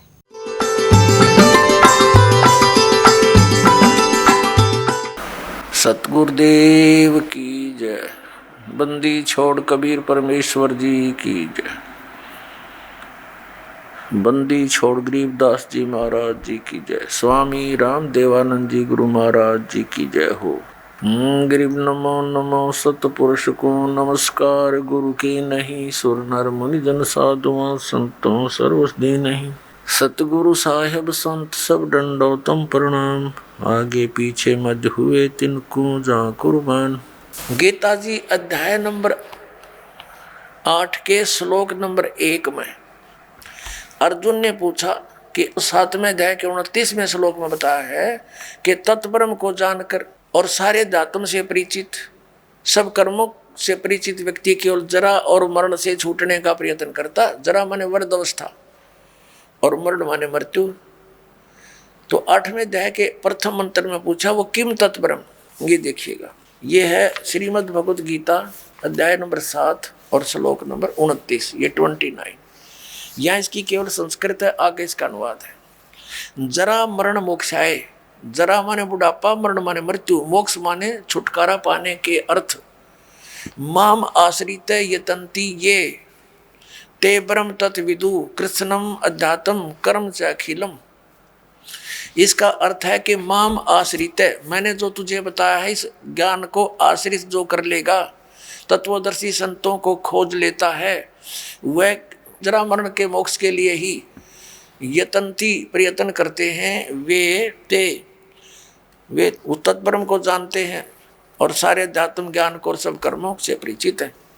जो केवल जरा और मरण से छूटने का ही प्रयत्न करते हैं, वे उस तत्परम से और सारे अध्यात्म ज्ञान से और सब कर्मों से परिचित हैं। देखिए अब 7वें अध्याय का 29वां श्लोक हम गीता जी का पढ़ रहे हैं। जो मेरे आश्रित माने शरण होकर जरा और मरण, जरा माने वृद्ध अवस्था, मरण माने मृत्यु से छूटने के लिए यत्न करते हैं, वे उस ब्रह्म को और संपूर्ण अध्यात्म को, ये देखो उस तत् ब्रह्म उस ब्रह्म को, संपूर्ण अध्यात्म को और संपूर्ण कर्मों को जानते हैं। यहाँ 8वां अध्याय प्रारंभ होता है। इसका प्रथम श्लोक है 8वें अध्याय का। इसमें पूछा है किम तत्ब्रह्म, आपने जिस इस तत्ब्रह्म के बारे में कहा है कि तत् ब्रह्म को, उस ब्रह्म को और संपूर्ण अध्यात्म को, संपूर्ण कर्मों को जानते हैं। यहाँ पूछा 8वें अध्याय के प्रथम श्लोक में किम तत्ब्रह्म और किम अध्यात्म, किम कर्म पुरुषोत्तम, किम अधिभूत च किम प्रोक्तम अधिदेवम किम उच्यते। इसका उत्तर 8वें अध्याय का प्रथम मंत्र है। वह ब्रह्म क्या है, ये प्रश्न किया है अर्जुन ने। इसका उत्तर दिया है 8वें अध्याय के 3रे श्लोक में।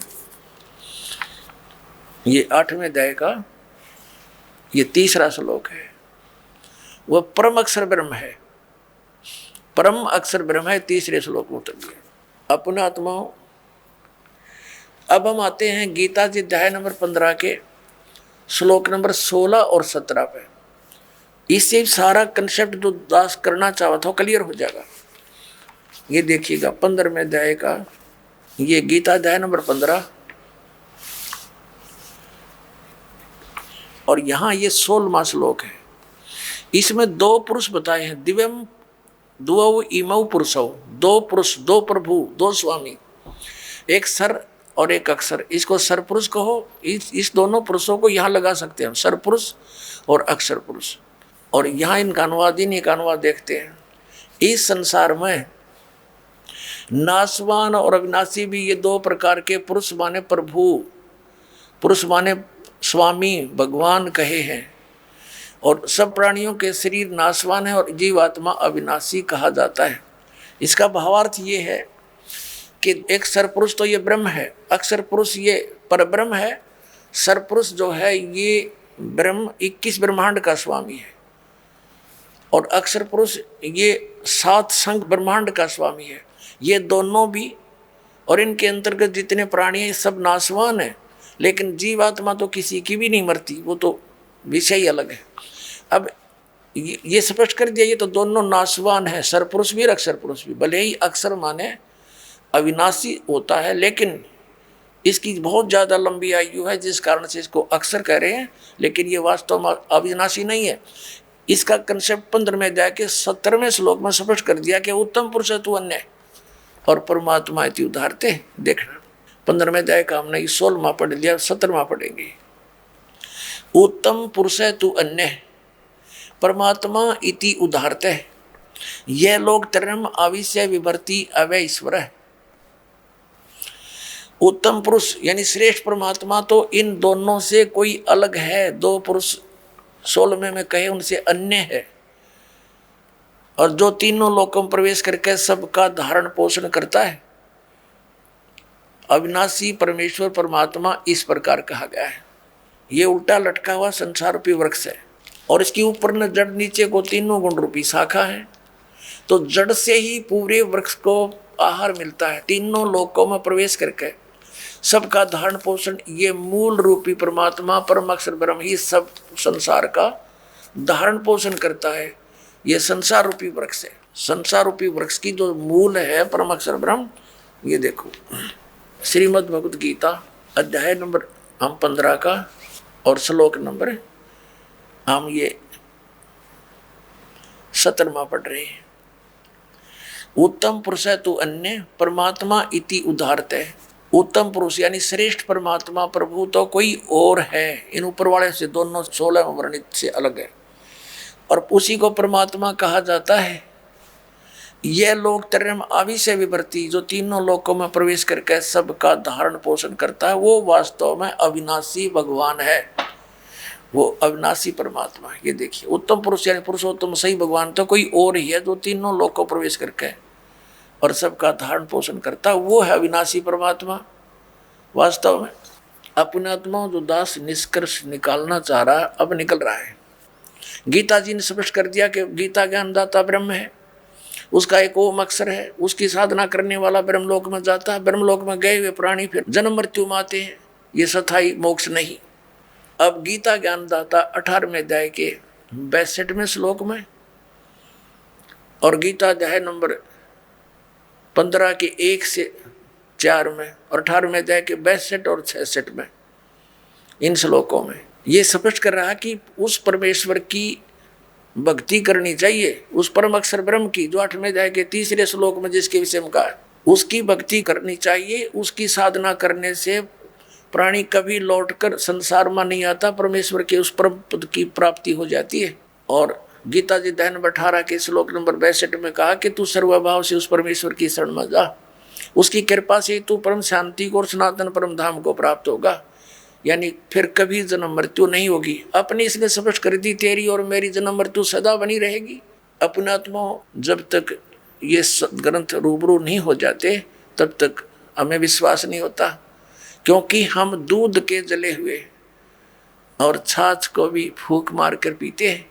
तो दास चाहता कि आपको इतना दृढ़ कर दूं कि आप सदग्रंथों को देखकर बिल्कुल पक्के हो जाओ और फिर त्याग दोगे उन नकली गुरुओं, आचार्यों और शंकराचार्यों को और अपना कल्याण कराओगे। अब देखिएगा श्रीमद् भगवद गीता अध्याय नंबर 8 के श्लोक नंबर 3 में स्पष्ट हो गया कि वो परम अक्षर ब्रह्म है। श्रीमद् भगवद गीता अध्याय नंबर 15 के श्लोक नंबर 1 से 4 और 16-17 में स्पष्ट हो गया। अक्षर पुरुष उसका तना है, सरपुरुष डार है, तीनों गुण रजगुण ब्रह्मा सतगुण विष्णु तम गुण शिव जी, ये संसार रूपी वृक्ष की शाखा है। और ये भी स्पष्ट हो गया कि सबका धारण पोषण करने वाला वास्तव में विनाशी परमात्मा परम अक्षर पुरुष है, परम अक्षर ब्रह्म है। अब गीता अध्याय नंबर 8 के श्लोक नंबर 5 में और 7 में गीता ज्ञानदाता अपनी साधना के लिए कहता है मेरी भक्ति कर। उसके लिए मंत्र इसने बता दिया 8वें अध्याय के 13वें श्लोक में कि मेरा एक ओम अक्षर है, नथिंग एल्स, और मेरी भक्ति करनी है तो ओम अक्षर है तो मुझे प्राप्त होगा, लेकिन युद्ध करना पड़ेगा।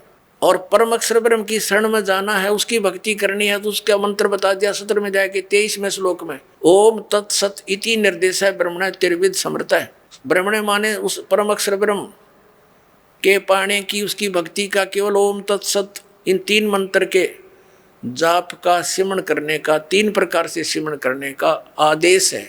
निर्देश, निर्देश माने फाइनल फैसला, नथिंग एल्स। तो उसकी साधना करने से तो वो 8वें अध्याय के 8, 9, 10 श्लोक में कहा कि उसकी भक्ति करेगा तो उस परमात्मा को, परम अक्षर ब्रह्म को प्राप्त होगा। उसकी साधना करने से वहां प्राणी चला जाता, जहाँ जाने के बाद फिर लौटकर संसार में नहीं आते। और ये हमारे आचार्य शंकराचार्य तत्व ज्ञानहीन प्राणी मंडलेश्वर ये कहते हैं हमारे धर्मगुरु कि श्री कृष्ण जी अपने बारे में कह रहे। हर इसमें कंसेप्ट क्लियर कर रखा है, 2 परमात्मा नारे नारे 3 बोले हैं, 3 बताए हैं, लेकिन 2 का ही अधिक रोल है क्योंकि हम सरपुरुष के लोक में रहते हैं और परम अक्षर ब्रह्म के लोक में हमने जाना है। उसकी साधना है, लेकिन बीच में एक थोड़ा सा इंटरफेरेंस है इसकी अक्षर पुरुष के, इसके साथ संग ब्रह्मंडों से हमने पार कर होना है। उसके लिए इसका ये ओम तो ये सीधा ही मंत्र है ब्रह्म का, तत् ये सांकेतिक है अक्षर पुरुष का, और सत भी सांकेतिक है परम अक्षर पुरुष परम अक्षर ब्रह्म का। तो इन 3 मंत्रों के साधना से हम यहाँ से पूर्ण मोक्ष प्राप्त करके उस लोक में चले जाएंगे जहाँ जाने के बाद साधक फिर कभी लौट कर नहीं आता। तो ये इस पूरी श्रीमद् भगवद गीता का निष्कर्ष आपके सामने। आप थोड़ा संकेत दिखा और देता हूँ, देखिएगा। श्रीमद् भगवद गीता अध्याय नंबर 8 का हमने यहाँ तक पढ़ लिया था कि वो परम अक्षर ब्रह्म है। ये 3रे श्लोक में वह परम अक्षर ब्रह्म है जो गीता ज्ञान दाता से अन्य है। और यहाँ गीता ज्ञान दाता कहता है 8वें अध्याय के 5वें श्लोक में कि जो पुरुष अंत काल में मुझे ही स्मरण करता हुआ शरीर त्याग कर जाता है वह साक्षात मेरे रूप को प्राप्त होता है। साक्षात रूप नहीं, मद भावम याति, मेरे वाले भाव को प्राप्त होता है, इसमें कोई संशय नहीं। अब 7वें श्लोक में क्या कहा 8वें अध्याय के में, 8वें अध्याय के गीता जी और 7वें में क्या कहा कि इसलिए अर्जुन तू सब समय में मेरा स्मरण कर और युद्ध भी कर। युद्ध तक करना पड़ेगा मेरी शरण में रहेगा तो, और मुझ में अर्पण किए हुए मन बुद्धि से युक्त होकर निसंदेह मुझे ही प्राप्त होगा। अब 8वें में और 9वें में ये स्पष्ट कर दिया है। 8वें में गीता अध्याय नंबर 8 का श्लोक नंबर 8 हम पढ़ रहे हैं। हे पार्थ, यह नियम है परमेश्वर के अभ्यास योग युक्तेन, उस 3 मंत्र के जाप का अभ्यास करने वाला दूसरी ओर न जाने वाले चित्त से निरंतर चिंतन करता हुआ मनुष्य परम दिव्यम पुरुष याति, उस परम अक्षर ब्रह्म को प्राप्त होता है। परम प्रकाश रूप दिव्य पुरुष को अर्थात परमेश्वर को ही प्राप्त होता है जो गीता ज्ञान दाता से अन्य है। ये अब 9वें में यह कंसेप्ट भी क्लियर किया है कव्यम। अब यहाँ इसको नहीं छेड़ेंगे, हम स्पष्ट यही पढ़ेंगे। जो पुरुष सर्वज्ञ अनादि सबके नियंता यानी सबका मालिक, सूक्ष्म से अति सूक्ष्म सबका धारण पोषण करने वाला, अचिंत रूप, सूर्य के सदृश नित्य चेतन प्रकाश रूप यानी सूर्य की तरह तेजों में शरीर युक्त साकार, स्पष्ट है इसमें। अविद्या से अति परे सच्चिदानंद घन परमेश्वर का स्मरण करता है, उस परम अक्षर ब्रह्म का स्मरण करता है। अब 9वां आपने पढ़ दिया, 8वें अध्याय का अब 10वां पढ़ते हैं। वह भक्ति युक्त पुरुष यानी 3 मंत्र के जाप करने वाला, जिसमें एक ओम है, 2 तत् और सत सांकेतिक है। वह भक्ति युक्त पुरुष अंत काल में योग बल से, योग माने साधना भक्ति की शक्ति से, भ्रकुटी के मध्य में प्राणों को अच्छी प्रकार स्थापित करके फिर निश्चल मन से स्मरण करता हुआ उस दिव्य रूप परम पुरुष परमात्मा को ही प्राप्त होता है। यानी गीता ज्ञान दाता से अन्य है वो परम अक्षर ब्रह्म, उसकी साधना करने वाला उसको प्राप्त होता है। अपनात्माओं, अब यहाँ तक त्रिकुटी पर जाने से पहले जो नीचे के मंत्रों की कमाई हम यहाँ इनको संभलवा देंगे। अब आगे जब त्रिकुटी पर पहुँचे हम, हमारे पास ये 2 अक्षर का जो मंत्र है सतनाम, इसमें एक ओम मंत्र है। ये ओम मंत्र की कमाई ब्रह्म की है और इसकी कमाई हम इस काल को छोड़ देंगे, ब्रह्म को छोड़ देंगे। श्रीमद् भगवत गीता अध्याय नंबर 18 के श्लोक नंबर 62 में गीता ज्ञानदाता कहता है, अर्जुन तू सर्वभाव से उस परमेश्वर की शरण में जा, उसकी कृपा से ही तू परम शांति को और सनातन परम धाम को प्राप्त होगा। और उसके लिए उसने ऑप्शन बता दिया कि मैं नहीं जानता उसके बारे में, तत्वदर्शी संत की खोज कर ले। 18वें अध्याय के 63वें श्लोक में कहा है कि ये गीता जी का गुप्त से गुप्त ज्ञान तुझे दे दिया, ये कति गुप्त से गुप्त ज्ञान बता दिया कि मेरी शरण में रहना है तो युद्ध करना पड़ेगा 8वें अध्याय के 5 और 7 मंत्र में, और मेरा श्रवण करेगा तो मुझे प्राप्त होगा। गीता जी अध्याय नंबर 8 के श्लोक 8, 9, 10 में कि उस परम अक्षर ब्रह्म की साधना करेगा तो उसको प्राप्त होगा। गीता जी अध्याय नंबर 17 के श्लोक नंबर 23 में उस परम अक्षर ब्रह्म की साधना के मंत्र बता दिए, उसका तो ओम तत्सत ये इति निर्देश है ब्रह्मण त्रिविध समर्थ है, उसका श्रवण करने का 3 मंत्र का जाप है, उसको तत्वदर्शी संत बताओगा, मैं नहीं जानता। अपना मंत्र बता दिया 8वें अध्याय के 13वें श्लोक में गीता ज्ञानदाता ने, ओम इति एक अक्षरम ब्रह्म व्यवहारण माम अनुसमन यह प्रयाति तदन देम सयाति परमाम गति। जो मुझ ब्रह्म का एक ओम मंत्र है, इसका श्रवण करता हुआ शरीर छोड़कर जाता है, उसको परम गति प्राप्त होती है। ओम सतर्की, ओम सतर्की कौन सी है? ब्रह्मलोक। ब्रह्मलोक में गए हुए प्राणी भी वापस आते हैं, जन्म मृत्यु होती है। तो यहाँ अकेले ओम जाप करने का अन्य लाभ है, इसके दोनों को मिलाकर जाप करेंगे इसका अन्य लाभ है, और श्वास मौखिक जाप करेंगे अन्य लाभ है, श्वास से जाप करेंगे उसका अन्य लाभ है। तो जब हम त्रिकुटी पर पहुंचेंगे हम इसका ओम नाम की कमाई इसको छोड़ देंगे। हम पहले क्या करते रहे, ओम नाम का जाप करके हम ब्रह्मलोक में चले जाते और वहाँ हजारों युगों तक रह के अपनी पूंजी कमाई को बर्बाद करके फिर गधे बन के घूमते यहीं पर। हम उन पापों के कारण ऐसे दबे रहे। श्रीमद् भगवत गीता अध्याय नंबर 18 के श्लोक नंबर 62 से लेकर 66 तक एक निर्णायक ज्ञान आ गया, पूरा निष्कर्ष है पवित्र श्रीमद् भगवत गीता का। गीता ज्ञानदाता कहता मेरी शरण में रहना है तो मुझे नमस्कार कर, 18वें अध्याय के 65वें श्लोक में, और मुझ में मन वाला हो मेरा भजन कर मुझे प्राप्त होगा। और 18वें अध्याय के 66वें श्लोक में कहा है कि अर्जुन तू सर्व भाव से, क्या बोला है, सर्व धर्मान परितज माम एकम शरणम वर्ज। आपको दिखाते हैं। अब यहाँ पुण्यात्मा जो दास स्पष्ट करने जा रहा है कि कैसे मोक्ष होगा, ये कंपलसरी है कि कैसे मुक्ति होगी। किन किन महापुरुषों ने यह जाप किया। आदरणीय धर्मदास जी को परमात्मा ने स्वयं यही मंत्र दिया 2 अक्षर का, और आदि नाम को गुप्त रखा कि जिक्र नहीं करना है, ये मैं तुझे दे देता हूँ। इन सब महापुरुषों को दिए, लेकिन इन्होंने आगे इसका कितना नाम और निशान भी नहीं दिखाया किसी को। श्रीमद् भगवत गीता अध्याय नंबर 18 के श्लोक नंबर 66 में एक वरद शब्द है, और हमारे धर्म गुरुओं ने, ऋषियों ने, आचार्यों ने, शंकराचार्यों ने और मंडलेश्वरों ने इसका अर्थ का अनर्थ कर रखा है और घुमा रखा है।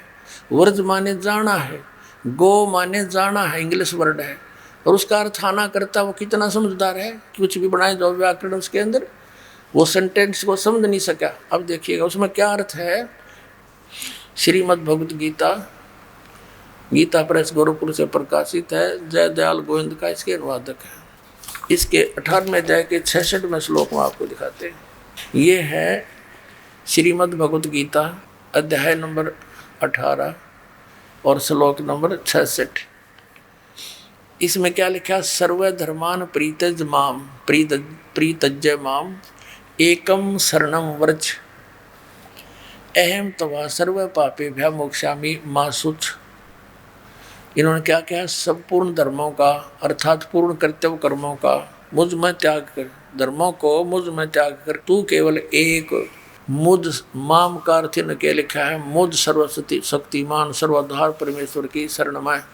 शरणम माने शरण में, व्रज माने आजा, जबकि व्रज माने जाना होता है। मैं तुझे सब पापों से मुक्त कर दूंगा, शोक मत कर। अपना आत्मा पहले ये व्रज माने आना है या जाना है, ये कंसेप्ट क्लियर करना पड़ेगा। पहले वो थोड़ा सा वो प्रकरण पूरा करते हैं कि ये ओम नाम का जो मंत्र है ये हम काल को देंगे, वहाँ त्रिकुटी में अकाउंट होगा आपका, और वहाँ इस दास के रूप में परमात्मा कबीर जी मिलेंगे। आप दौड़े दौड़े जाओगे अपने गुरु जी के पास, तो आपको लेकर के परमात्मा धर्मराज के पास जाओगा। अकेले भाई हमारा हिसाब कर इसका हिसाब, ये ओम नाम का जो जाप है तुम्हारा पकड़ो, बाकी छोड़ो हमारा। तो जो दूसरा मंत्र है ओम के साथ 2 अक्षर में, तो वो परब्रह्म का जाप अक्षर पुरुष का, उसके 21 ब्रह्मांड से 7 संग ब्रह्मांडों से पार होना। अब देखिएगा एक ब्रह्मांड का चित्र, ये एक ब्रह्मांड का लघु चित्र है, ये एक एलिप्टिकल जो शेप है ये ब्रह्मांड का चित्र है। अब इसके अंदर क्या है, ये नीचे के साथ ये अतल वितल आदि है, इसमें ये पृथ्वी लोक है, ये शिव का लोक है, ब्रह्मा का लोक जी का लोक है, शिव जी विष्णु जी का लोक, और इसके बाद फिर ये धर्मराज का लोक है, ये कोमन स्वर्ग है, इंद्र का लोक जिसे कहते हैं, और ये है वो ब्रह्मलोक, ये है वो ब्रह्मलोक। और यहाँ पर ये गुप्त रहता है, ये काल, इसने 3 स्थान बना रखे अलग से गुप्त, और यहाँ ये अपनी पत्नी दुर्गा को साथ रख के 3 स्थानों में अलग अलग रहकर 3 पुत्रों की उत्पत्ति करता है। अब हमने जो प्रसंग लेना है वो ये देखना, ये तो एक ब्रह्मांड है और ऐसे ऐसे काल के 21 ब्रह्मांड हैं, 21 ब्रह्मांड है। तो अब ये देखिएगा, ये है ज्योत निरंजन के 21 ब्रह्मांड, ये सारा चित्र ये देखिएगा। इसमें क्या करा है इसने, ये जो एक गेंद सी दिखाई देती है ये समझो ये एक ब्रह्मांड है। अब ये ब्रह्मांड है, अब इसको ऐसे ऐसे 5 ब्रह्मांडों का एक ग्रुप बना दिया इसने, एक महाब्रह्मांड कहते हैं इसको, महाब्रह्मांड है। तो ऐसे 4 महाब्रह्मांड में इसने 20 ब्रह्मांडों को रोक रखा है, ये अलग अलग अपना चक्कर काटते रहते हैं और ये स्वयं भी अलग अलग घूमते रहते हैं, इनके अंदर के लोक भी घूमते रहते हैं। तो फिर ये एक लोक ये अलग से और गुप्त है इसका, यहाँ इसने एक नकली सतलोक, नकली अलकलोक, नकली अगमलोक, नकली अकय अनामी लोक की रचना कर रखी है। और इसी प्रकार प्रत्येक ब्रह्मांड में भी इसने, ये एक ब्रह्मांड में, वो तो इसके 21वां ब्रह्मांड है, ये 20 एक ब्रह्मांड में ये देखना ब्रह्मलोक में इसने महाइंद्र का द्वीप, फिर नकली सतलोक, नकली अलकलोक, नकली अगमलोक, नकली अनामी लोक की रचना करवा रखी है अपनी दुर्गा से, माया से, शक्ति से जीवों को धोखा देने के लिए। अब ये 21 ब्रह्मांड है काल के, और ये रास्ता है, ये इसमें से रास्ता है बाहर जाने का। अब देखो ये एक ब्रह्मांड है, अभी तक जो 10 द्वार बताते हैं वो 10वां द्वार जो है ये है 10वां द्वार एक ब्रह्मांड का, यानी इस अब यहाँ ये इससे पार हो जाएगा ना आदमी, जब उसका 10वां द्वार पार माना जाएगा, इससे बाहर हो जाएगा। उसके बाद फिर ये यहाँ आएगा, 10वां द्वार यहाँ पार होएगा, तो ये वो कम प्लेस है, इससे निकलकर वो यहाँ धक्के खाता रहता है इस खाली स्थान पर, इधर का चारों तरफ शून्य है। अब ये 12वां द्वार के जाकर हमारा मोक्ष होगा। अब देखना ऐसे, ये कंप्लीट एक चित्र है असंग ब्रह्मांड का। अब देखना, ये समझो इस ब्रह्मांड तो काल के आगे,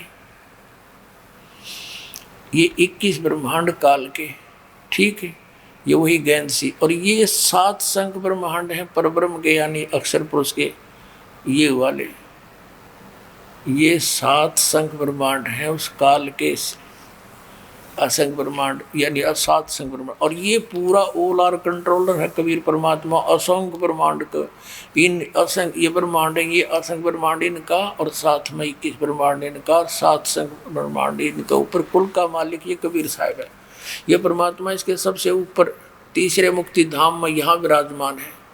अब यहाँ देखिएगा, जैसे एक ब्रह्मांड के अंदर ये 21 ब्रह्मांड का चित्र देखिएगा यहाँ पर। अब 10वां द्वार तो एक ब्रह्मांड में ही रह लेता है, इससे बाहर नहीं जाता, यूँ एक ब्रह्मांड से में ही रह लेता है। अब परमात्मा के उस मंत्र से बाहर निकलेंगे हम। अब ये 21 ब्रह्मांड है। अब यहाँ से जैसे 11वां ये है वो 11वां द्वार, 10वां तो एक ब्रह्मांड के अंदर है, और यहाँ से निकलकर ये प्राणी ये 11वां द्वार है। अब इसको देखेंगे, यहाँ आइएगा, और फिर 11वां द्वार पार करके हम इसमें 7 संग ब्रह्मांड जो इसके हैं परब्रह्म के, उसमें प्रवेश कराएंगे।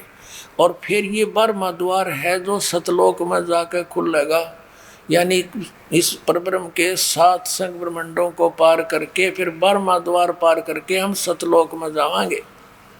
ये 10वां द्वार पर गाटा जोड़ रखा। और एक कबीर पंथी है जम्मू में, उसकी तो एक्टिंग ही नारी है, क्योंकि 11वीं खिड़की पागी, 11वीं खिड़की आज तक किसी नहीं बता 11वां द्वार, मैंने 11वां द्वार पा गया। अरे कबीर सागर में अगर तूने 11वां द्वार पा गया तो कबीर सागर से ही पाया, आपने नारा ज्ञान कहाँ से लाया। और इसमें 12वां द्वार लिखा कबीर परमेश्वर ने कि 2-10 दर बसे मुराबालम तहवा ध्यान लगावे। और आदरणीय गरीबदास साहब जी ने कहा है, असंग जन्म तन मरत्या होगे जीवित क्यों नाम रह रे, और 2-10 मद महल मठ बोरे बोर ना दे धरे रे। वो 12वें द्वार को पार करके वहाँ पर वो परमात्मा है, जहाँ जाने के बाद फिर दोबारा दे नहीं धरता, दोबारा जन्म मृत्यु नहीं होता। और उसके लिए सतनाम, इस सच्चे नाम का 2 अक्षर के नाम के जाप से जाएगा। अब हम फिर आते हैं उसी प्रसंग पर। ओम मंत्र का जाप दे देंगे इस काल को।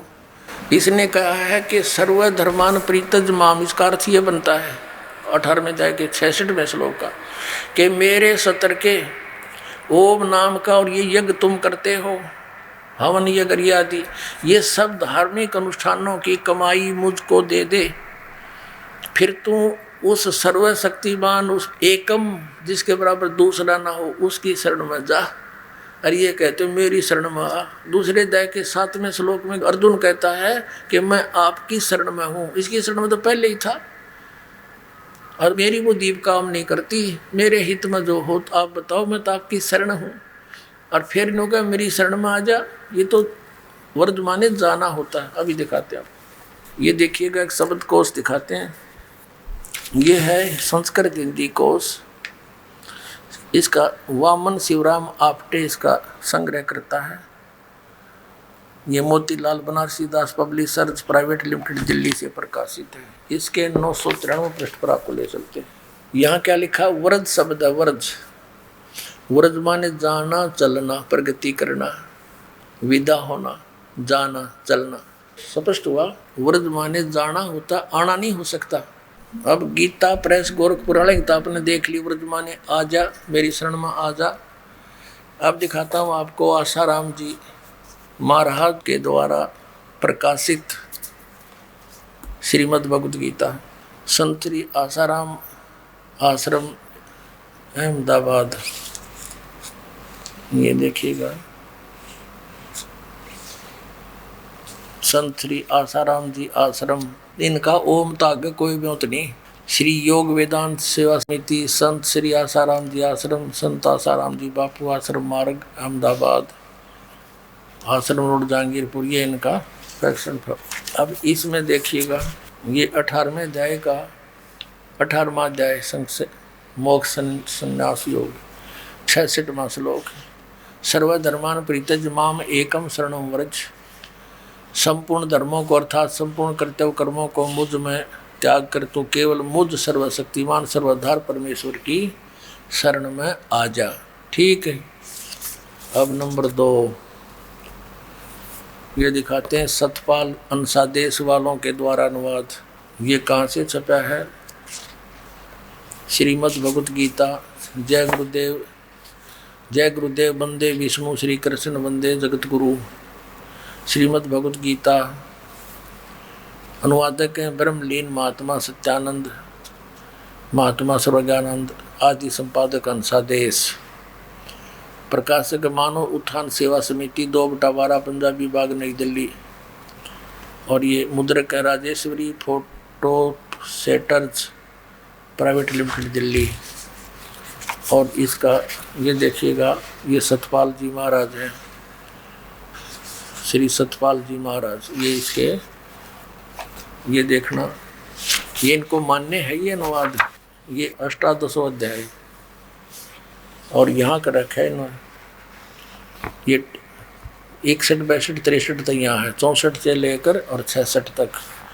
सर्वधर्मान प्रीतज माम एकम शरणम व्रज, इसका अनुवाद इन्होंने यहाँ किया है कि सर्व धर्मों के कर्मों को छोड़कर केवल मेरी शरण में आ। नंबर 2। अब आपको दिखाते हैं तीसरा, सुधांशु जी महाराज। ये सुधांशु जी महाराज, इन्होंने ये कहाँ से छपी है? प्रकाशक हैं विश्व जागृति प्रकाशन ओंकारेश्वर महादेव मंदिर, जी ब्लॉक, मानसरोवर गार्डन, दिल्ली। मुद्रक हैं इंटर इंडिया पब्लिकेशंस, D17 राजा गार्डन, नई दिल्ली। ऐसे ऐसे ये यहाँ पर। अब इसके हम 18वें श्लोक को दिखाते हैं आपको। ये 18वां अध्याय मोक्ष संन्यास योग, 66वां 18वां अध्याय का 66वां श्लोक। सर्वधर्मान परित्यज माम एकम शरणम व्रज, संपूर्ण धर्मों का आश्रय छोड़कर तू केवल मेरी शरण में आ जा। ठीक है। 3। अब चौथा दिखाते हैं आपको। अब देखिएगा एक पूरा, जो कितना बड़ा, इसका अनुवाद देखकर हैरान हो जाओगे। तो साधक संजीवनी नामक है इसका टीका, श्रीमद् भगवद गीता का टीका श्री राम सुखदास जी ने किया है। श्रीमद् भगवद गीता स्वामी राम सुखदास जी प्रकाशक हैं। वे मुद्रक के गीता प्रेस, गोरखपुर, गोविंद भवन कार्यालय, कोलकाता का संस्थान। ये इनके फॉक्स और फोन नंबर है। हिस्नत कमाल कर रखा है। देखियो, ये देखो 18वें अध्याय का 66वां श्लोक। ये है 66वां श्लोक। सर्वधर्मान परित्यज माम एकम शरणम व्रज, अहम तवा सर्व पापेभ्यः मोक्षामि मा शुच। यहाँ क्या अनुवाद किया इन्होंने, देखिए। संपूर्ण धर्मों का आश्रय छोड़कर तू केवल एक मेरी शरण में आ जा। ठीक है। और इस अज्ञान को और अधिक अज्ञान बनाने के लिए कितने कागज बांध रखे इसने। अब देखो 1200 से शुरू होता है ये 18वें अध्याय का 66वां श्लोक। और आओ दिखाएं आपको और तरह के ये 1200 से लेकर 1217 तक, ये 1217 पृष्ठ तक। और कति छोटी छोटी लिखाई है 18वें अध्याय के 66वें श्लोक का। एंड बैंड लिखते लिखते 17 पृष्ठ भर दिए न, और कख नहीं इसके अंदर। और कितनी छोटी लिखाई है, जैसे समाचार पत्राएं की वाकर। और इसे 17 पृष्ठ ठोक रखे। एक 2 अक्षर की बात थी, वर्धमाने जाना होता है। इन अज्ञानियों ने, ज्ञान तो था नहीं, और उवाबाई बकडाली इसके अंदर अज्ञान बना दिया। अब देखो दिखाते हैं आपको। सर्वपल्ली डॉक्टर राधा कृष्णन, इनके विषय बताया कि ये बड़े महापुरुष, इन जैसा तो कोई भगवत गीता की व्याख्या तथा प्रत्येक श्लोक सरल करके आधुनिक भाषा सर्वश्रेष्ठ दार्शनिक डॉक्टर राधा कृष्णन ने कुछ इस ढंग से प्रस्तुत किया है। श्रीमद् भगवद गीता और हिंद पॉकेट बुक से ये छपी है। ये मुद्रक है, लेजर मुद्रक है doctor security press private limited, इतना। अब देखो इन्होंने भी क्या कर रखा है। 18वें अध्याय का 66वां श्लोक। सर्वधर्मान परित्यज माम एकम शरणम व्रज, सर्व कर्तव्यों को छोड़कर तू केवल मेरी शरण में आ जा। ठीक है जी। श्रीमद् भागवत गीता 18 श्लोक 66 में व्रज शब्द है। इसका अर्थ जाना, प्रस्थान करना है, परंतु सर्व अनुवाद कर्ताओं ने व्रज का अर्थ आना किया है। कृपया इसे स्पष्ट करें। ऐसा है, ब्रज घतौ धातु है, तो ब्रज घतौ धातु के इसमें आता है गति अर्थक है। ये गति के 4 अर्थ होते हैं, गति गमन, गति ज्ञान, गति मोक्ष, गति प्राप्ति। तो यहाँ पर जो गत्यर्थक ब्रज धातु है, उसके लोट लकार के मध्यम पुरुष के एक वचन में ब्रज बनता है। तो ब्रज का अर्थ है अवगच्छ, अर्थात मुझको जान।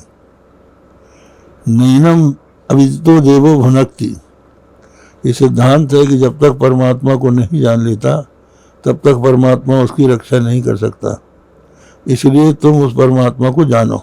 श्रीमद् भगवत गीता अध्याय 18 श्लोक 66 में व्रज शब्द है। इसका अर्थ जाना, प्रस्थान करना है, परंतु सर्व अनुवादकर्ताओं ने व्रज का अर्थ आना किया है। कृपया स्पष्ट करने का प्रयत्न करें। प्रश्न जिन्होंने बनाया है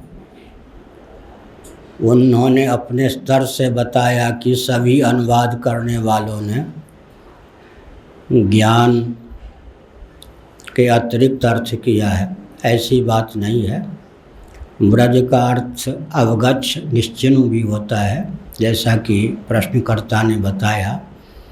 तो भगवत पाद शंकराचार्य जैसे मनीषियों ने, धर्म सम्राट स्वामी करपात्री जी महान भाव जैसे मनीषियों ने उसका अर्थ यही किया है कि जैसे जल तरंग अपने को जल रूप समझ ले, घटाकाश अपने आप को महाकाश रूप समझ ले, और जैसे जलचंद्र अपने आप को नवचंद्र समझ ले, उसी प्रकार तुम देहेंद्रीय प्राणांतकरण के अनुरूप अपनी आत्ममान्यता का परित्याग करके ब्रह्मानुरूप अपने आप को समझो, जानो, निश्चिन्ह, अवगच्छ। यह अर्थ भी टीकाकारों ने किया है। भगवत पाद शंकराचार्य और उनके अनुगत महान भावों ने इसी प्रकार का उपदेश किया है। लेकिन जो श्री वैष्णवाचार्य इत्यादि हैं, उन्होंने अपने स्तर से अपने प्रस्थान के अनुसार उस प्रकार का भी अर्थ किया है जिसका चित्रण प्रश्नकर्ता ने किया है। गीता ज्ञान दाता तथा गीता अध्याय 18 श्लोक 62 में अपने से अन्य किस परमेश्वर की शरण में जाने को कह रहा है? तो अपने से अन्य ही होता है। वहाँ जो उपासना में जहाँ देवता की उपासना होती है वो अपने से अन्य होता है, तो उनके शरण में जाने की बात ठीक तो है। श्रीमद् भगवद गीता अध्याय 18 श्लोक के 66 में ब्रज शब्द है। ब्रज शब्द है जी। इसका अर्थ जाना अर्थात प्रस्थान करना है, परंतु अनुवादकर्ताओं ने ब्रज का अर्थ आना किया है। कृपया स्पष्ट करें। व्रज का जाना, प्रस्थान करना वो तो मामूली अर्थ है, लेकिन संस्कृत के कुछ पदों को वहाँ के संदर्भानुसार अर्थ करना पड़ता है। इसलिए वहाँ के संदर्भानुसार व्रज इसका अर्थ जो अनुवादकों ने किया है, शरण में आओ, वही तो सही है। हर एक और दिखाऊंगा, अपने कति चौड़े में झूठ बोल रहे। ये देखिएगा, श्रीमद् भगवत गीता यथारूप एस्कॉन वालों की है, ये कृष्ण कृपा मूर्ति है। श्रीमद् एसी भक्ति वेदांत स्वामी प्रभुपाद संस्थापक आचार्य अंतर्राष्ट्रीय कृष्ण भावनामृत संघ गीतोपनिषद यथारूप संपूर्ण अखंड संस्करण द्वारा कृष्ण कृपा श्री मूर्ति श्री श्रीमद् एसी भक्ति वेदांत स्वामी प्रभुपाद संस्थापक आचार्य अंतर्राष्ट्रीय कृष्ण भावनामृत संघ। ये भक्ति वेदांत बुक डिपो, लॉर्ड्स एंसल, London, Stockholm, Sydney, Hong Kong, Mumbai, ये यहाँ से छपती है। और देखो न के कमाल कर रखा है कति। ये है 18वां अध्याय का 66वां श्लोक। 66वां श्लोक या नीचे आ गया 66वां यहाँ पर। सर्वधर्मान परित्यज माम एकम शरणम व्रज एम त्वा सर्व पापे भ्यो मोक्षामि मा शुच। यहाँ अनुवाद किया इन्होंने। देख कमाल इनकी तैयारी है कलाबाजी। इन्होंने पहले मीनिंग लिखे हैं। मीनिंग सर्वधर्मान माने समस्त प्रकार के धर्म, परित्यज माने त्याग कर, माम माने मेरी, एकम माने एकमात्र, शरणम माने शरण में, और व्रज माने जाओ। और यहाँ अर्थ तो कति सही लिख दिया, व्रज माने जाना ही होता है। और देखो नीचे क्या अनुवाद यहाँ कर दिया, समस्त प्रकार के धर्मों का परित्याग करो और मेरी शरण में आओ। अरे वाह, अंग्रेजों ये थे हमारे विद्वान पुरुष, कक्का पता नहीं ने। और महर्षि आचार्य और शंकराचार्य कब आ गई है आपको और दिखाते कलयुगी महर्षि के द्वारा इसका कैसे समाधान किया शंका का। इसने देख के तो आपका कलजा पटेगा। इसे विद्वान था महर्षि दयानंद, दिखाता हूँ आपको। ये है एक पुस्तक महर्षि दयानंद सरस्वती का जीवन चरित्र। इसके लेखक हैं अमर शहीद पंडित लेखराम द्वारा संकलित प्रमाणिक उर्दू भाषा का आर्य भाषा में अनुवाद। अनुवादक हैं आर्य महाउपदेशक श्री कविराज रघुनंदन सिंह निर्मल। संपादक हैं पंडित श्री हरिचंद्र विद्यालंकर। प्रकाशक हैं आर्य समाज नया बांस, दिल्ली 6 स्वर्ण जयंती के उपलक्ष्य में। अब इसके 208 पृष्ठ पर ले चलते हैं आपको। ये 208 पृष्ठ है। और कौन सा प्रसंग है ये? जीवन चरित्र महर्षि स्वामी दयानंद सरस्वती। मिर्जापुर की घटनाएं हैं ये, यहाँ लिखा है। एक समय इसके पास क्या है, राम गोपाल वैश्य ने, जो वेदांती था, बहुत सी टीकाएं यानी अनुवाद गीता की देखी, परंतु एक श्लोक के विषय में जो उसका संदेह था वह दूर न हुआ। अंत में वह एक दिन हमको साथ लेकर, लेखक कहता, स्वामी जी यानी महर्षि दयानंद जी के पास गया और स्वामी जी से कहा कि आपसे कुछ पूछना है। उन्होंने आज्ञा दी, तब यह श्लोक पूछा, सर्वधर्मान परित्यज माम एकम शरणम व्रज। स्वामी जी ने कहा, इसके बारे में देखो, ये राम गोपाल वैश्य था, कोई लाला जी वेदांती था, बुद्धिमान था। इसका ये बात खटकी कि व्रज माने जाना होता है और सब ने आना कर रखा है। तो महर्षि दयानंद का बोलबाला था, तो वहाँ गया, उससे पूछा, महाराज इसका अर्थ बताओ, समाधान बताओ कि व्रज माने जाना होता है, ये आना कैसे कर रखा सबने। तो चले फिर महर्षि दयानंद इसका समाधान करने। देखना, स्वामी जी ने कहा, सर्वधर्मान परित्यज माम एकम शरणम व्रज। व्रज का समाधान करने चले स्वामी दयानंद। स्वामी जी ने कहा, सकंद वादीसु परम रूपम वाचम। इस वार्तिक के वकार के अकार के आगे परे जो अकार रहा उसको तद्रूप हो गया, अर्थात वह शब्द धर्म ही रहा, परंतु वास्तव में अधर्म है। अर्थ अधर्म होगा, जिससे वह बहुत प्रसन्न हुआ। देखो, अब लेखक उसकी बड़ाई कर रहे गए हैं कि उसने समाधान कर दिया। किसने? स्वामी दयानंद ने। वर्ज माने जान की बजाय आण का क्या कहता है, वार्तिक का, वकार का, अकार का है, अकार का अधर्म का अधर्म हो गया, धर्म का धर्म अधर्म ही रहा। और कहते हो बड़ा खुश होया, उसका समाधान हो गया। इसने खाक समाधान कर दिया। देखियो, स्वामी जी ने कहा, सकंदवादीसु परम रूप वाचम। जो मतलब की बात थी वह छेड़ी नहीं और सिकलीब शुरू कर दी। इस प्रकार इस वार्तिक के, वकार के, अकार के आगे और पाछे अकार, अधर्म और सधर्म, अन्यों को बड़ा खुश हुआ। फिर उसने वो, जिससे वह बड़ा प्रसन्न हुआ। कौन? यू गोपाल, राम गोपाल वैश्य, उसका समाधान हो गया।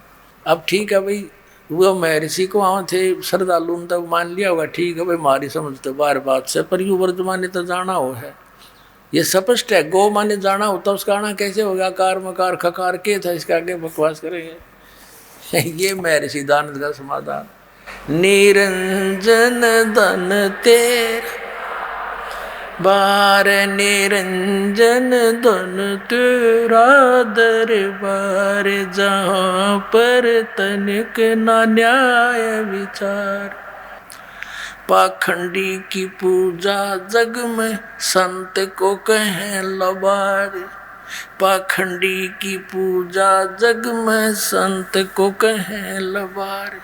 अज्ञानी को परम विवेकी, ज्ञानी को मूढ़ गंवार। निरंजन धन तेरा दरबार, निरंजन धन तेरा दरबार, जहाँ पर तनिक न न्याय विचार। कह कबीर सुनो भाई साधो, या सब उल्टा व्यवहार। कह कबीर सुनो भाई साधो, या सब उल्टा व्यवहार। सच्चों को तो ये झूठा बतावे, इन झूठों का एतबार। निरंजन धन तेरा दरबार, निरंजन धन तेरा दरबार, जहाँ पर तनिक न न्याय विचार। परमात्मा कहा करते, लेकिन झूठा बता सब विश्वास करे बैठे, और मुझ सच्चे न ते झूठा बताओ, झूठा का एतबार। निरंजन धन तेरा दरबार। पुण्यात्माओं, आज का जो प्रसंग एक बहुत महत्वपूर्ण रहा आपके लिए। पुण्यात्माओं, देखो, कष्ट तो हम बालक छोटा सा पढ़ रहे कक्षा में, घर पे भी पढ़ रहे, ट्यूशन भी लगाओ, स्कूल में भी करके आवे काम, जब जाकर योग्य होता है। तो यहाँ थोड़ा सा आज अधिक समय लेना पड़ा दास ने, क्योंकि ये समय कोई बार बार नहीं होता। एक तो आपके समक्ष ये कंसेप्ट क्लियर हो गया कि 3 मंत्र के जाप से जीव का मोक्ष होगा, और जो पहले जो मंत्र है फर्स्ट एड जो आपकी, वो आपको यहाँ तक क्लियर करेगी, और उसके आगे फिर वो त्रिकुटी पर हम इस ब्रह्म के ओम नाम के जाप की कमाई दे देंगे। यो कहता है सर्वधर्मान परित्यज माम, मेरे सतर की जितनी भी धार्मिक तेरी क्रियाएं हैं ओम नाम से लेकर ये यज्ञ आदि मुझे छोड़ दे, फिर एकम शरणम व्रज। क्योंकि हम इस ओम नाम का यज्ञों का फल स्वर्ग महास्वर्ग में खाते रहे, अब हम नहीं बरतेंगे अपनी पूंजी ने, इसका पकड़ा देंगे इसको और छोड़ मारा कर अकाउंट क्लियर। फिर जब ने कहा फिर मैं तुझे सब पापों से मुक्त कर दूंगा, पापों के आधार से हम गधे कुत्ते बनते रहे और पुण्य हम इसकी स्वर्ग में इसके होटल में बर्बाद कर देते। तो परमात्मा के ज्ञान से हम नहीं इसको कुछ नहीं छोड़, इसका दे देंगे, पकड़ तू पीछा छोड़ मारा। और फिर जो दूसरा मंत्र है तत्व मंत्र, वो 7 संग ब्रह्मांड का किराया है परब्रह्म यानी अक्षर पुरुष के लोकों से पार करने का। उसका अकाउंट वहाँ करेंगे, उसका जा करके उस 11वें द्वार में वहाँ पकड़ा के इस तरह टिकट ले के इसकी क्लियरेंस। और फिर तीसरा नाम जो सार नाम है वो सचखंड सतलोक में पहुँचाएगा। अपने आत्माओं ये आचार्य और ये शंकराचार्य हमारे धर्म गुरु कहते हैं, श्री कृष्ण जी अपने विषय में कह रहे हैं और कोई परमात्मा नहीं और कोई नहीं है। इन्होंने आज 5500 वर्ष हो गए श्रीमद् भगवत गीता और पुराणों को और वेदों को लिपिबद्ध हुए, इन्हें कख नहीं पता इसके बारे में। आचार्य का अर्थ गुरु होता है और गुरु अध्यापक होता है, जो सिलेबस से पूरा परिचित हो, मास्टर हो। और जिसने कख नहीं पता वो काहे का टीचर, काहे का आचार्य। ये डबो दिया सारा देश, हिंदू समाज को इन्होंने भूत बनवा के फिर उनने सबकी पूजा करवाते हैं, श्राद्ध निकलवा का पोषण करते हैं लोग। अपने आत्माओं ये तो कंसेप्ट क्लियर हुआ कि श्रीमद् भगवत गीता अध्याय नंबर 18 के श्लोक नंबर 62 में और 66 में गीता ज्ञानदाता ब्रह्म है, सरपुरुष है, अपने से अन्य उस परम अक्षर ब्रह्म की शरण में जाने को कहता है। वो परम अक्षर ब्रह्म कौन है ये दास बताओगा। वो कबीर साहब है, वो काशी के अंदर धानक रूप में, जुल्हे रूप में आया था, जिसको एक कवि कह करके हमने उनका इतिहास बंद कर रखा था। ये परम अक्षर ब्रह्म है। उन्होंने 600 वर्ष पहले वो ज्ञान दिया था जो आज हमारे सदग्रंथों में विद्यमान है। और ये हमारे आचार्य और शंकराचार्य श्री शंकर देव श्री विष्णु जी को अजन्मा अजरो अमर, इनके कोई माता पिता नहीं बताते। और पुराणों के अंदर इनके इतिहास में लिखा कि इनके माता पिता हैं, इनकी जन्म मृत्यु होती है, और इनको ये भगवान बताते हैं। शिव पुराण के अंदर लिखा कि तुम ब्रह्मा और विष्णु तुम भगवान नहीं हो, तुमने अपने आप को भगवान मान लिया। अब पुण्यात्माओं प्रसंग ये चला था कि हमारे धर्म गुरु शंकराचार्यों आचार्यों और सतयुग से लेकर आज तक इन ब्राह्मणों यानी मैं ऋषियों को ज्ञान नहीं। इनको ये भगवान बताते हैं, विष्णु और शंकर जी को और ब्रह्मा जी को, और इनको ये भगवान बताते हैं, ये मालिक बताते हैं, और ये भगवान नहीं है, ये प्रमाण है पुराण में। अभी कंसेप्ट क्लियर करते, ये है पवित्र शिव महापुराण। पुण्यात्माओं एक समय श्री ब्रह्मा जी और विष्णु जी का आपस में युद्ध हो गया। किस बात पर युद्ध हो गया कि ब्रह्मा जी कहते हैं विष्णु जी को कि मैं तेरा पिता हूँ, तेरा जनक हूँ। विष्णु जी कहते हैं मैं तेरा पिता हूँ, मैं तेरा जनक हूँ। इस प्रकार दोनों का युद्ध हो गया। इनके दोनों के युद्ध को समाप्त कराने के लिए ऊपर से इनके पिता ने, इस ब्रह्म ने, सरपुरुष ने इनके बीच में एक स्तंभ खड़ा कर दिया, लिंग, बहुत बड़ा पिलर तेजों में। इन्होंने लड़ना तो छोड़ दिया, उसका और छोर खोदने लगे। फिर यहाँ पर ये प्रकट हो गया शिव जी का रूप धारण करके। ये ऐसे छल करता है, इसने प्रतिज्ञा कर रखी है कि मैं अपने वास्तविक काल रूप में कभी किसी के सामने प्रकट नहीं होऊंगा। इसका काल रूप कौन सा है? गीता जी अध्याय नंबर 11 के श्लोक नंबर 47-48 में ये कहता है कि अर्जुन देख, ये है मेरा काल रूप, विराट रूप, और इसकी प्राप्ति ना वेदों वर्णित विधि से, ना जप से, ना तप से, ना यज्ञ से, किसी प्रकार से नहीं हो सकती। ये तो मैं अपना अनुग्रह करके तेरे ऊपर कृपा की है, तेरे से पहले इसको किसी ने नहीं देखा था और ना आगे कोई देख सकता। गीता जी अध्याय नंबर 7 के श्लोक नंबर 24-25 में ये कहता है कि ये मूर्ख जन समुदाय मुझ अव्यक्तम व्यक्तिम आपनम मनन्ते, मुझ अव्यक्त को मैं अपने योग माया से छुपा रहता हूँ। ये मूर्ख जन समुदाय मुझे व्यक्ति रूप में आया हुआ कृष्ण मान रहे होंगे। आई एम नॉट कृष्ण। तो वो छुपा रहता है। छल क्या करता है? कभी विष्णु रूप का धारण करके किसी को दर्शन दे देता है, ऋषि को, साधक को, तो वो विष्णु जी की महिमा गाता है कि आप ही सर्वशक्तिमान हो, मैंने समाधि काल में आपके दर्शन हुए, आप छुपाए हो अपने आप को। ऐसे ही कोई साधक साधना कर रहा है ब्रह्म की, तो उसको ब्रह्मा के रूप में दर्शन दे देता है। वो कहता है ब्रह्मा जी, ये ब्रह्मा जी सर्वशक्तिमान है, ये छुपाए बैठे अपने आप को, और किसी को शंकर भगवान के रूप में दर्शन दे देते, तो वो कहते हैं शंकर भगवान ही सर्वेश्वर है। तो इस प्रकार ये भ्रम फैला रखा था इस काल भगवान ने, और इसी के आधार से श्री ब्रह्मा जी, श्री विष्णु जी को भ्रम हो गया कि मैं पालन करने वाला, ब्रह्मा जी का मैं उत्पत्ति करने वाला। विष्णु जी को ये था कि तू मेरी नाभि कमल से उत्पन्न हुआ। ब्रह्मा जी कहते हैं मैं सारी सृष्टि का उत्पन्न करने वाला हूँ, मैं प्रजापिता हूँ। इन दोनों का युद्ध हो गया। तो तब ये आके खड़ा हो गया उनके पास और उनसे क्या कहता है कि तुमने अज्ञानता से अपने आप को ईश मान लिया, भगवान मान लिया, यू आर नॉट गॉड। ये दिखाता हूँ आपको, ये देखिएगा श्री शिव महापुराण हिंदी टीका सहित भाग 1, ये श्री शिव महापुराण। इसके कौन है लेखक? विद्यावृद्धि पंडित ज्वाला प्रसाद जी मिश्र कृत हिंदी टीका सहित, खेमरा श्री कृष्ण दास प्रकाशन मुंबई। ये शिव महापुराण है। इसके हम विद्वेश्वर संहिता पर पहुंचते हैं। ये विद्वेश्वर संहिता 17 पृष्ठ नहीं, पहले हम आते 11 पृष्ठ पे।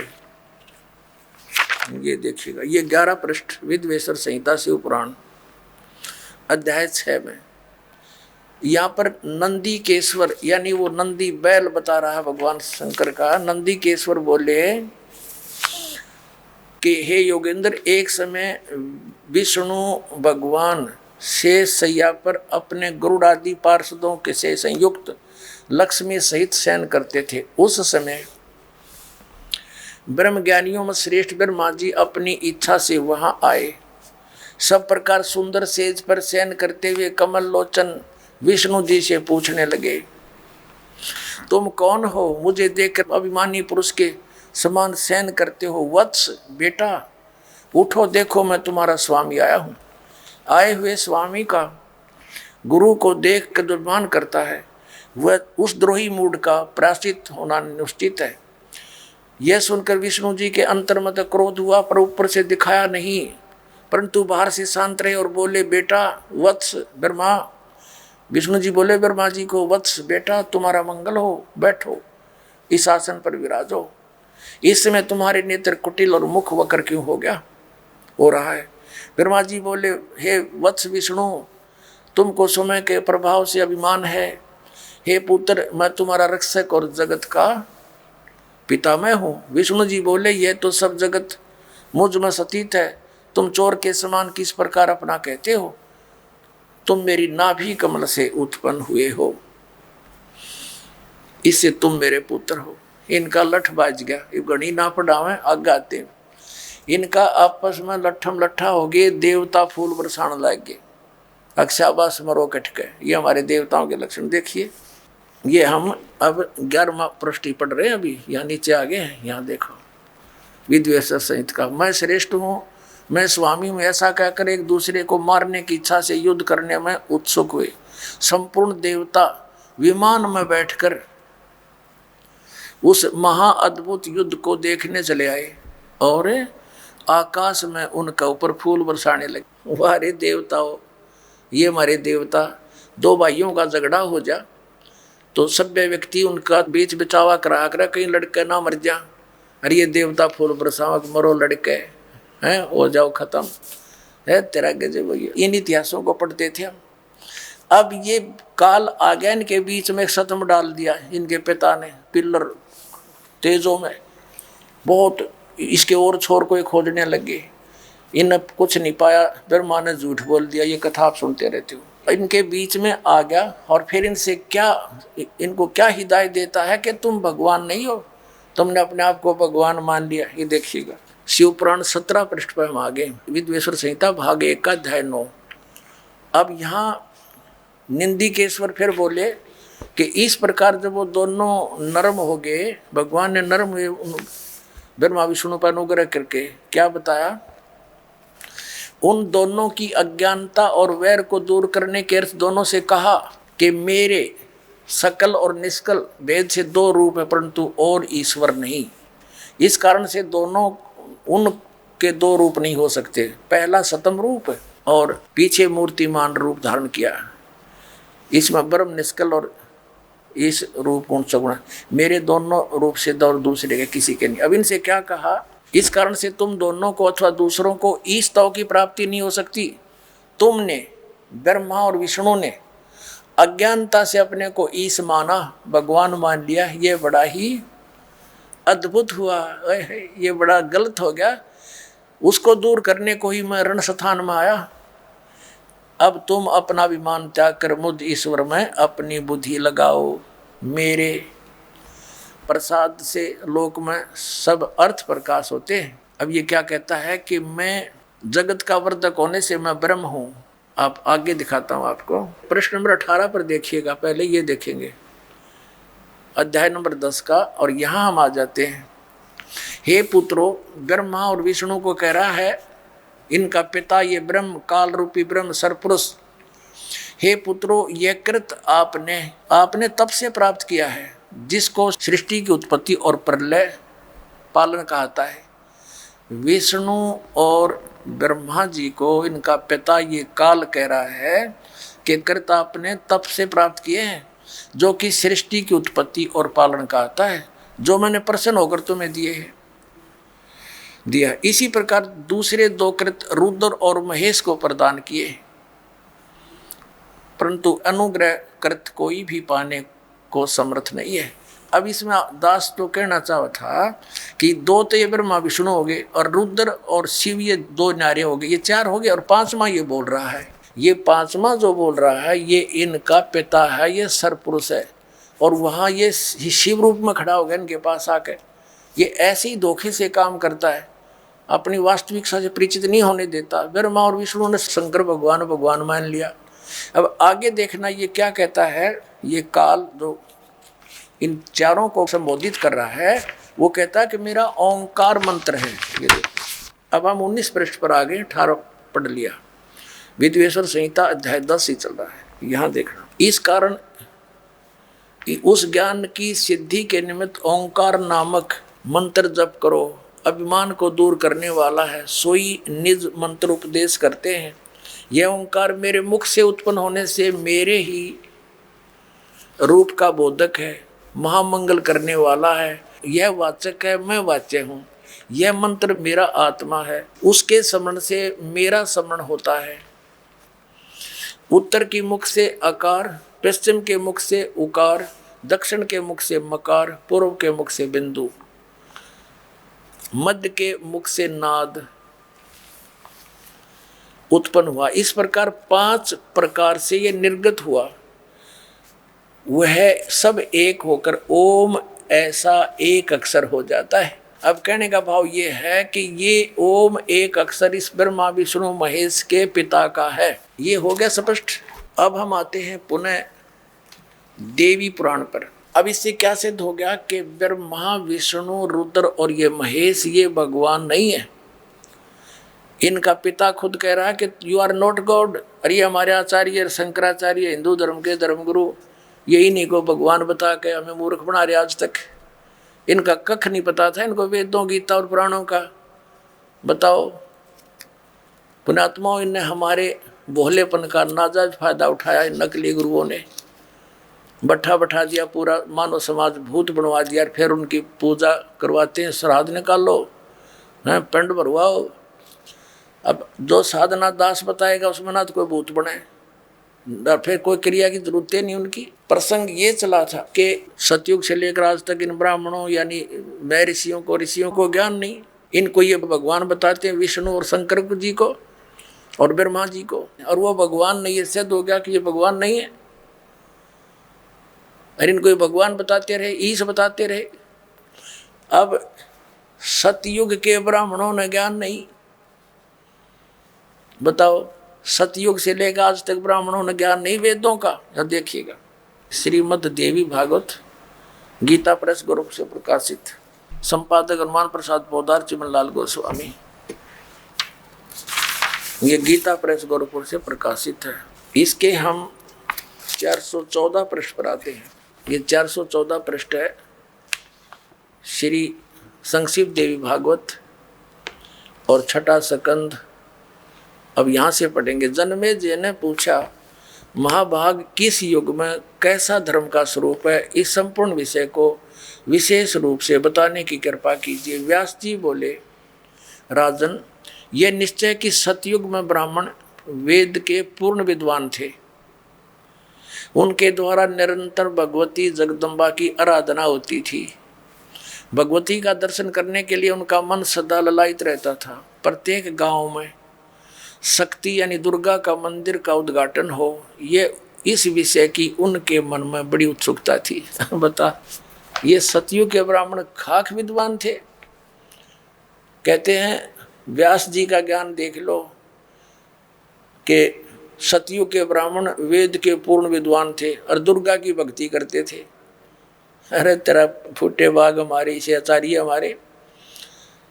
अब दुर्गा तो कहती है कि वेद उस ब्रह्म की पूजा करो, ओम नाम है, नथिंग एल्स, और सब बातें त्याग दो। तो क्या ये सतयुग से लेकर आज तक ये ब्राह्मण लोग वेदों और गीता और पुराणों से परिचित थे?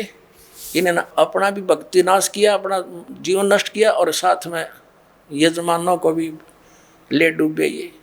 अब ये तो सतयुग के ब्राह्मणों के विषय में। अब कलयुग के ब्राह्मणों की जानकारी जो वर्तमान के शंकराचार्य और आचार्य तकरीबन ये ब्राह्मण ही है, ब्राह्मण वर्ण के। अब यहाँ देखो, वही छठा अध्याय चल रहा है, पृष्ठ 414 पर हम यहाँ पढ़ रहे थे। अभी ये हमने पढ़ लिया, अब यहाँ आ गया। व्यास जी कह रहे हैं कि धर्म की ये स्थिति त्रेता में रही, परंतु कुछ ह्रास हो गया। सतयुग की जो स्थिति थी वो द्वापर में विशेष रूप से कम होगी। राजन, उन प्राचीन युगों में, सतयुग, त्रेता, द्वापर में जो राक्षस समझे जाते थे, वे कलयुग में ब्राह्मण माने जाते हैं। ओए होए, क्योंकि अब के ब्राह्मण प्राय पाखंड करने में तत्पर रहते हैं, दूसरों को ठगना, झूठ बोलना और वैदिक धर्म कर्म से अलग रहना कलयुगी ब्राह्मणों का स्वाभाविक गुण बन गया है। पुण्यात्माओं, अब ये इतिहास है हमारे हिंदू धर्म के धर्मगुरुओं का, इनके द्वारा दिए गए स्पिरिचुअल नॉलेज का। इन आचार्य और शंकराचार्य और हमारे धर्म गुरुओं को कख नहीं पता था हमारे सदग्रंथ क्या बताते हैं, और ये के लोक वेद सुनाया करते थे।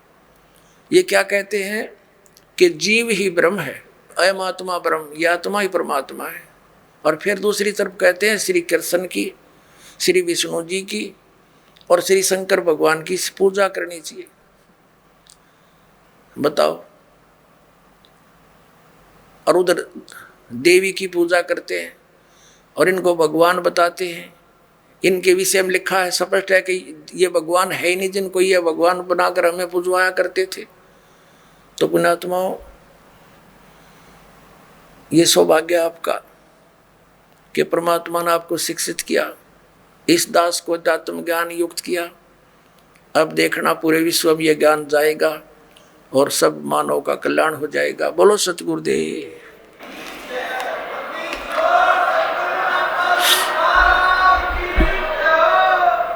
निरंजन धन तेरा बार, निरंजन धन तेरा दरबार, जहाँ पर तनिक ना न्याय विचार। कहे कबीर सुनो भाई साधो या सब उल्टा व्यवहार। कहे कबीर सुनो भाई साधो या सब उल्टा व्यवहार। सच्चों को तो ये झूठा बतावे, इन झूठों का एतबार निरंजन।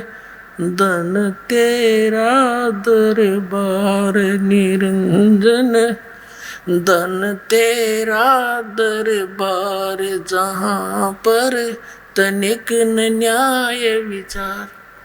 परमात्मा कहा करते लेकिन झूठा बता सब विश्वास करे बैठे, और मुझ सच्चे न ते झूठा बताओ, झूठा का एतबार निरंजन, धन तेरा दरबार।